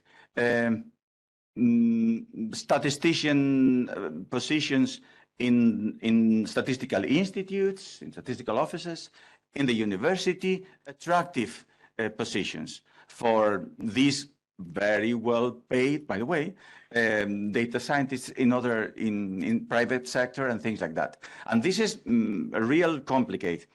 I think that in the master's program, there's still some hole to do what Lola tells, and also in the graduate programs, especially in the data science and engineering program, because it's new in many Spanish universities, and it would be good if there will be more connection with official statistical institutes. That's my feeling. For the doctoral programs, I think it's quite easy, because many departments in statistics all over Spain, we are start using very much industrial doctoral PhDs. And in this case, would not be industrial, but would be applied PhD based on the needs of an official statistical institute. And this would be simple. And okay, thank you. Let's move on to the final point of the agenda. And for this, I would like to invite our speakers, Dominika also, and Ricardo, of course, and also our colleagues, Miguel Ángel Martínez and David Salgado, to come to the stage. I will leave my position. Sí, sí, sí. Perfecto, gracias.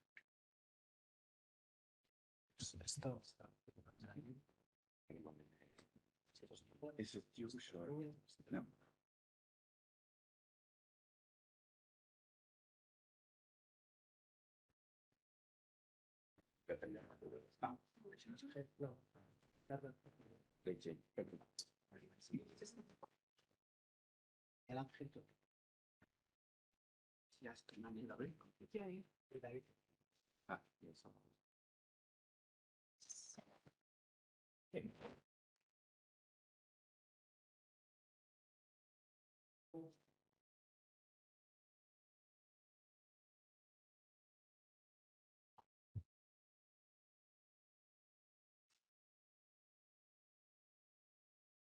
Sí.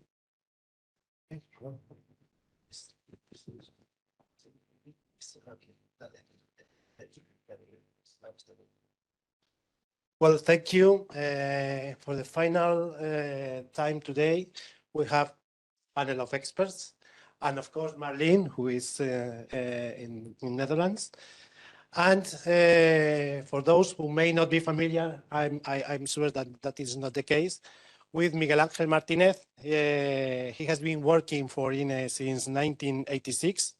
He has held different positions and management responsibilities at INE, such as the Director of IT Unit, Director for Population of Statistics, and Methodology Unit in the last years. And now he is responsible for training, analysis, and innovation in statistical production. And his main mission is to manage the School of Statistics of Public Administrations.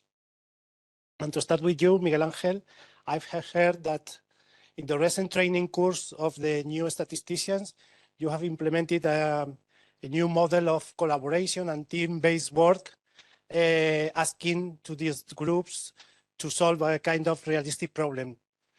And so what has been the outcomes of this experience? And in more generally, what does the innovation look like in the statistical training?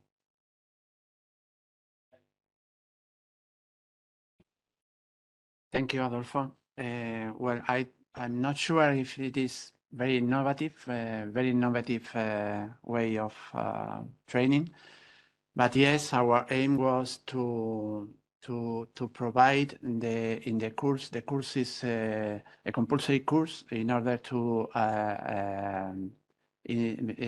which is inserted in the general process to hire people to become official statisticians.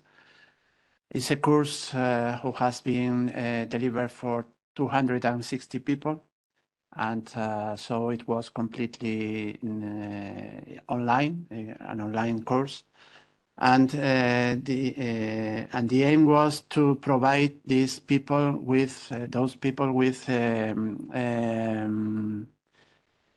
a main knowledge about how to face a statistical production process, based on providing them with general knowledge about statistical methods for each statistical step of the data, and also to provide them with tools, basically software, to put in place these statistical methods. So they came up, so that they come from the course with a general idea that we are involved in a scientific process, and that we have to make use of statistics to deal with each one of the statistical processes, to go from raw data to estimations and quality indicators. I think that the result was good, has been good, but there are some of them at the end of the audience, so maybe they can give another different opinion. I think that the theoretical foundations of this strategy was a little bit hard because the course was online, and maybe the level of the knowledge that we are explaining was not so comfortable for all of them. But at the end, with practical exercise, in order to for their we make groups between these 260 people, around 40 people, 40 different groups. They work with different set of data, synthetic sampling samples, and they run for the whole statistical process using the methods and the tools. And I think that at the end they have reached at least a general knowledge of how to work with how to work in official statistics, which is a background that it is not very frequent that they bring when they come here to work in INE. I think that this is a summary of the have we done. I think that this is a very special course. I think that in the future we have to think, not in the future, but in the present, we have to think about different kind of training. I think that we have a lot of people, official statisticians here in INE that we need to provide them with new methods and new IT tools in order to work with these different data environment. And this has been to be, this training has to be developed at the same time that they do their day-by-day work. But at the same time, we have to live with the new relationships with relation with the work, with the place of work. Here in INE, most of our employees have deal with the organization to work in our premises 2 days and 3 days teleworking.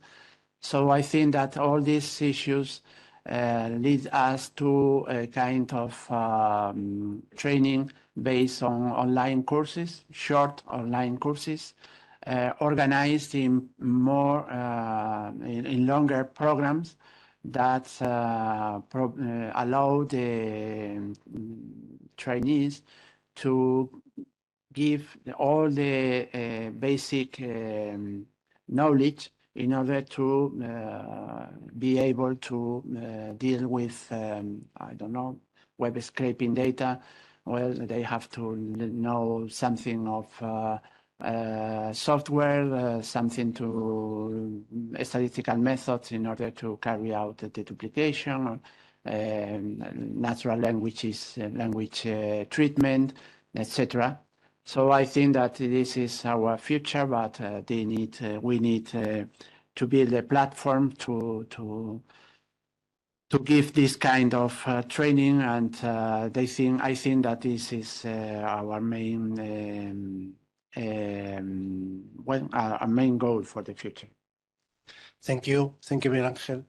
Well, David is our other colleague in the panel. David joined in 2008, and he's currently the director of methodology and sampling units, and has always been involved in modernization and innovation activities related with data editing, metadata development, new data sources, standardization, and so on. He participates in many international groups, some of them related, or many of them related with big data, mobile network operators data, and these kind of things. He's also associate editor for Journal of Official Statistics and the Spanish Journal of Statistics, and also has time to be associate professors at University of Madrid, Complutense University, and give some lectures in European Master in Official Statistics. So, but David, in your responsibilities, could you provide us with some examples of innovation on statistical methods that you are currently working on in your unit?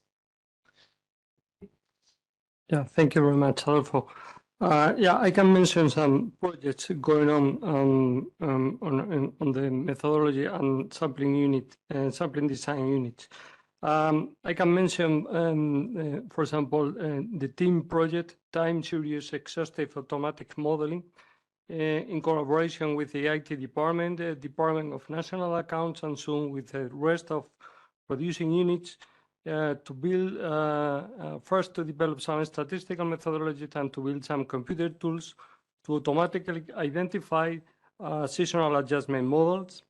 I would like also to mention project already appearing this morning, mentioned by Carlos this morning, DataStat, which is our project to build a data space for Statistics Spain in collaboration currently with the IT department, but soon we will need to get involved the rest of units. I will also to mention some other projects using statistical learning methods. in particular, the imputation, early imputation to provide early estimates on in some short-term statistics in collaboration with short-term business statistics unit and with the labor market statistics unit as well.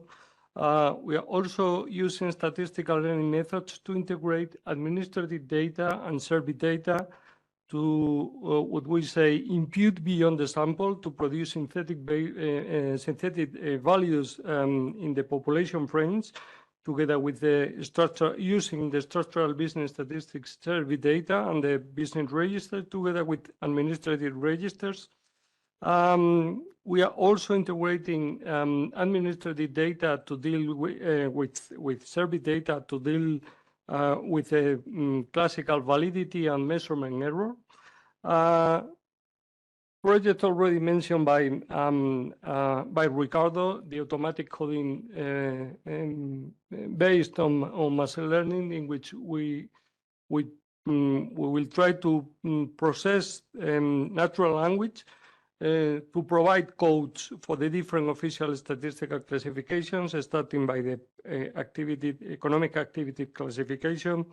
Also, the use of some methods in some models to provide time disaggregation or some sampling designs, for example, in the labor force survey, in collaboration with the labor force survey, with the labor market statistic unit, to go from quarter estimates to monthly estimates.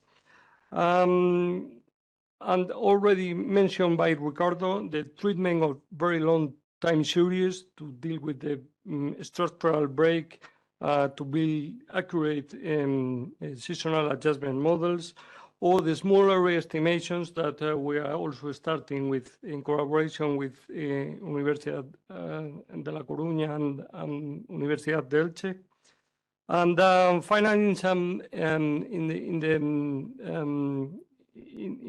in the process of editing, of data editing, in collaboration with the health statistic unity, we can detect more efficiently some influential units on categorical variables, in particular in the phase of selective editing. I think this is basically our main project.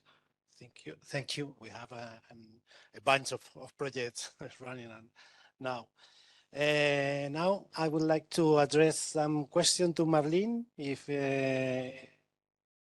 still we don't have the sound for Marleen. Yes, Marleen, you mentioned that you don't want to hear about the failure in the innovation project, but it is inherent to speak about the project failures. So the idea is, how can we manage and how can we detect when the project is running to a failure and we need to stop investments in this project? Or are there any indicators you are aware of to help to detect this situation? Yes, thank you very much for this very good question. I think I would like to mention two things. One is on a technical note and one is on the human note. From a technical point of view, I think in general, the more innovative an idea, the bigger the chance that it won't work out the way you think it would work out. Sometimes the results are slightly different, sometimes they are very different. Sometimes you also discover a spin-off, which can be very interesting. I think what you would like to do in innovation projects is to learn very fast. So you start with small experiments, proof of concepts, and you try to prove the concept that you are studying. And all the way you have to keep an open mind and evaluate the results. So in fact, you have to fail fast. And from an innovative and technical point of view, that's the most logical thing to do.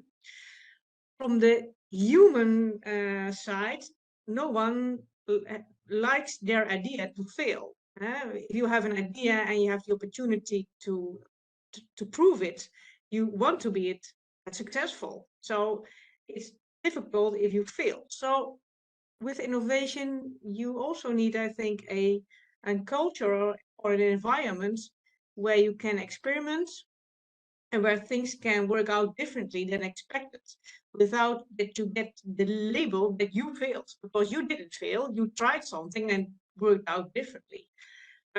So that's why I don't like the word fail so much, but I would like to replace it by learn, so that you learn fast.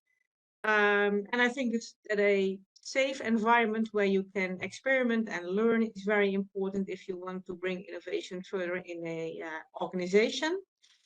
And a final note, a couple of years ago, we had a lecturer in our organization, Statistics Netherlands, and he was a professor in innovation, and he mentioned the concept of brilliant failures.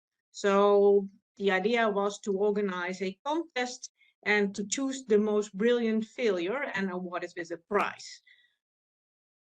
We thought it was a very innovative idea, but in the end, we didn't want to organize it because we thought that at that moment our organization was not suitable to organize such award, to organize such a prize and such an award, because you really need to have a really safe environment to do so. And we thought that at that stage we were not far enough.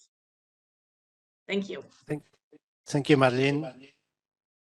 Sorry, Ricardo, innovation at university is your natural playground, so perhaps you can add something on it. Yes. Well, I fully agree with Marleen. I like much better to talk about learn than fail. Maybe I can concentrate on something, because this Marleen told about what to do once you know that you have failed somehow.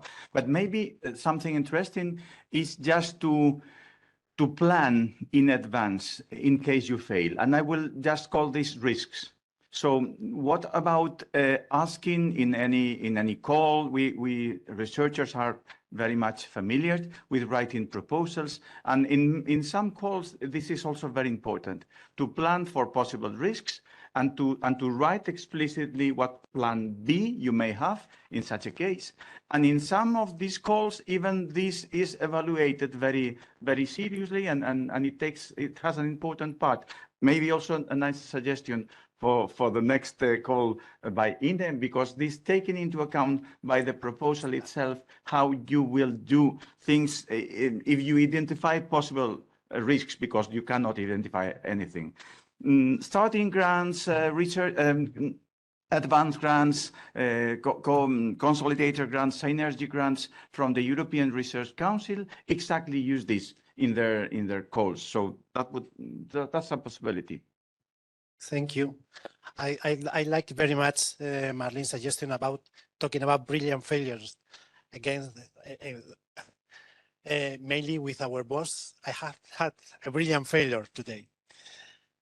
Okay, to continue, Dominika, what do you consider the key factors that could drive and increase innovation in statistical organizations? You mentioned some of them perhaps in your presentation. Yeah, thanks a lot. I just wanted to add that at the UNECE level, I heard the term fantastic failure. And I also have quite an experience back in Israel. And I think dare to experiment and dare to fail is basically the mentality that we should probably also apply here. But okay, back to the question. Well, I think that at the organizational level, what is very important is understanding that people understand the goal of the change that we're going to implement or introduce via the innovation. And high-level terminology, high-level wording doesn't work. So if we tell people, okay, we need to shift the production of our enterprise statistics from the survey-based to administrative data-based, because everything is changing. We have to change. The data landscape is changing. So some catchy words, it won't work.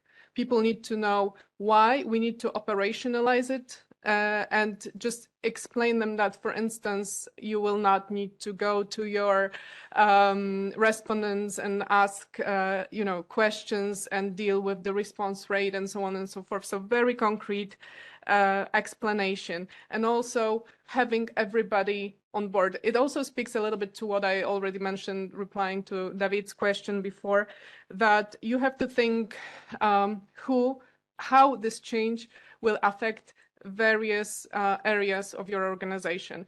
It's not only domain experts, it's not only data scientists, it's also IT people, it's also the architecture, production architecture, IT infrastructure that will change. And I think very often we just forget about it. So that would be it. Thank you. Any other possibilities? David, do you want to comment something? Yeah, I would like just to echo Dominika's response, but let me put it in a more or less structured way. First, statistical organizations are production centers. They are not innovation centers. And this drives us to the issue that innovation is not effective until it reaches production. I think Marleen has already stated this morning. You need to reach production, otherwise you are not innovating at all, because this is a production center. And then we need to consider at least two levels. First, if you want to innovate at a given statistical program or at a given survey, I fully agree with Dominika that we need a very good internal communication between what I call the triangle of professional skills, basically methodologists, computer scientists, and domain experts or business managers. If there is one vertex missing in your team, you will not succeed in innovation, not at all. You may think of very evident factors for innovation. You may think of technology. I mean, if you don't have a computational infrastructure or some computer tool, programming language, you will not succeed at all. If you don't have data, you will not succeed at all. If you don't have knowledge, you don't know what a statistical learning algorithm is, you will not succeed at all. But it is more important, in my view, the question about the internal communication. And at a global level, you don't only need to innovate at a given statistical program or at a given survey, because we are a production center. You need to innovate at the whole organization. And you need an innovation culture, which is not an abstract thing. It should be visible through a clear innovation governance. Who is the owner of the innovation process? Who is responsible for doing what? You need a very clear calendar, a very working calendar for your projects. You need very clear projects with the concrete goals and the specific needs that you are going to cover for the production process. Finally, I think that Marleen, I think, can correct me if I'm wrong, but I think in the process of generation of the innovation agenda and in the Exchange Innovation Network, there is a clear identification of measuring innovation. We need to provide some kind of objective way of measuring with innovation indicators how far we are moving, how fast, what we are leaving behind. And there is something that hopefully the network and the innovation agenda in the European statistical system will hopefully cover. Thank you. Thank you, David.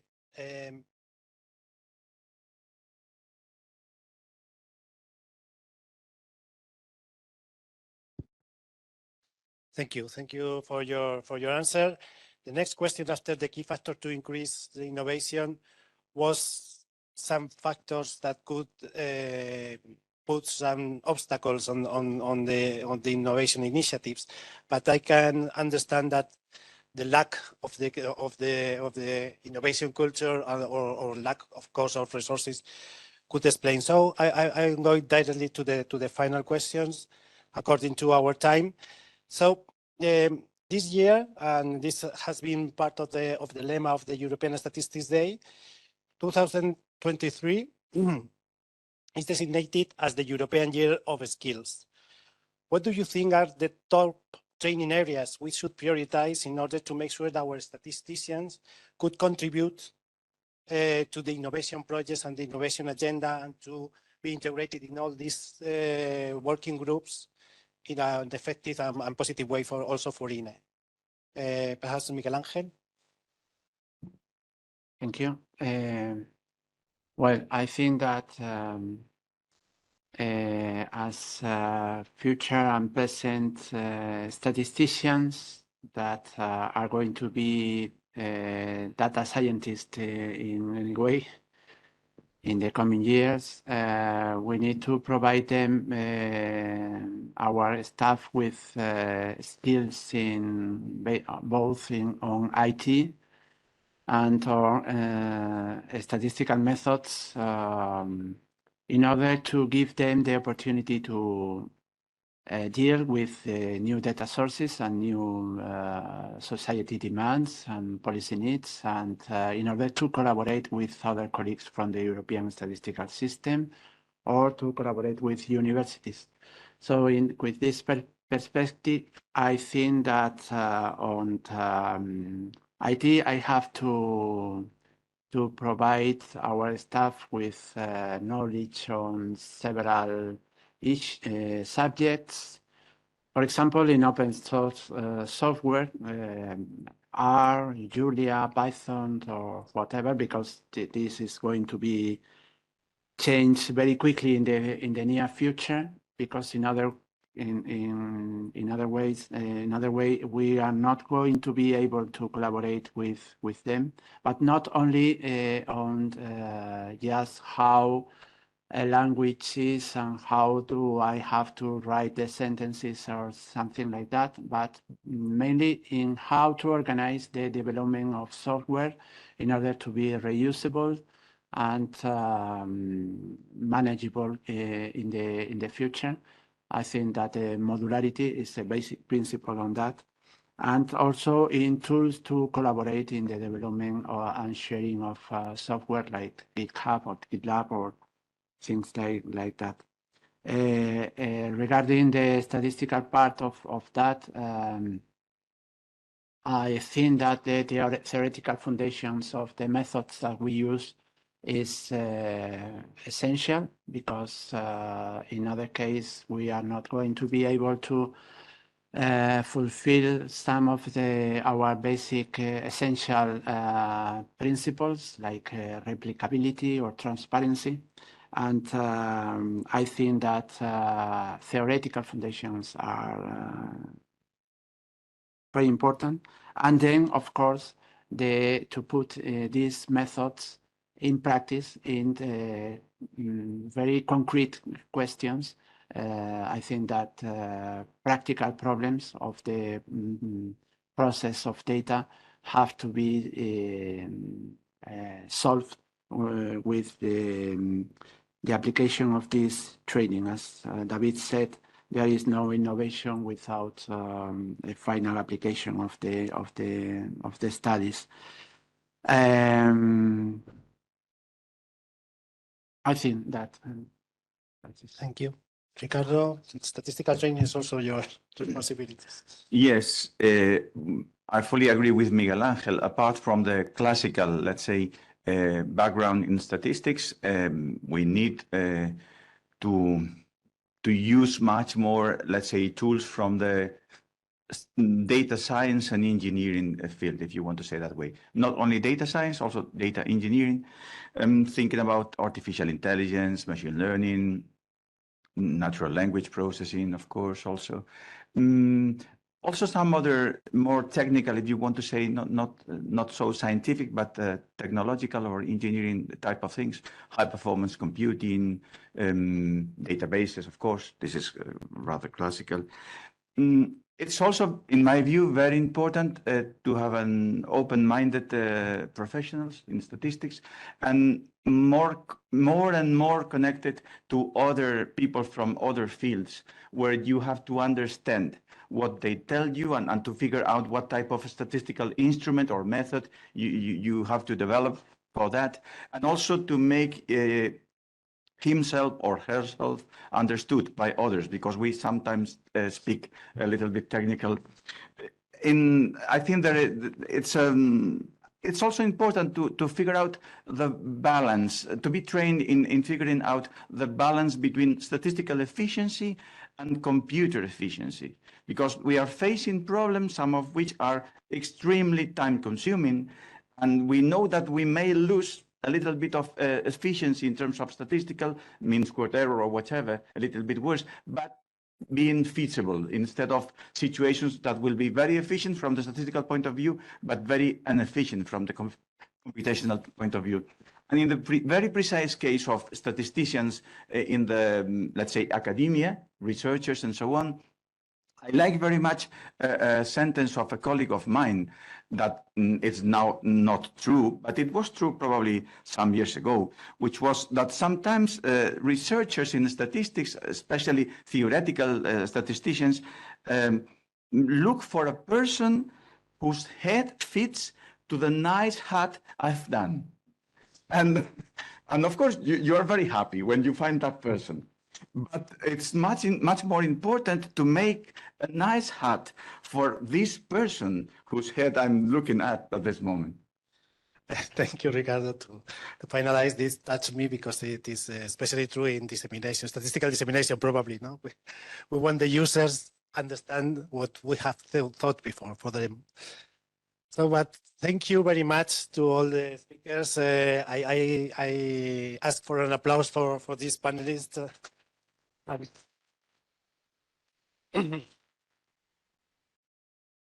And we have fulfilled the program for today. I think we have had now a good overview, not only on the strategic level on the innovation agenda, also with very concrete innovation projects carried out by the Web Intelligence Network, and of course, the bunch of projects that we are developing inside, in-house, or in collaboration with the university. And we have also reflected some general questions and in a very brief way about the general issues about innovation. And innovation, statistical innovation is not only a matter of statisticians. We need more people in this adventure. Anyway, thank you very much for your valuable contributions to all our speakers, and thank you all of you for the patience and for your interest in this session. Thank you. We need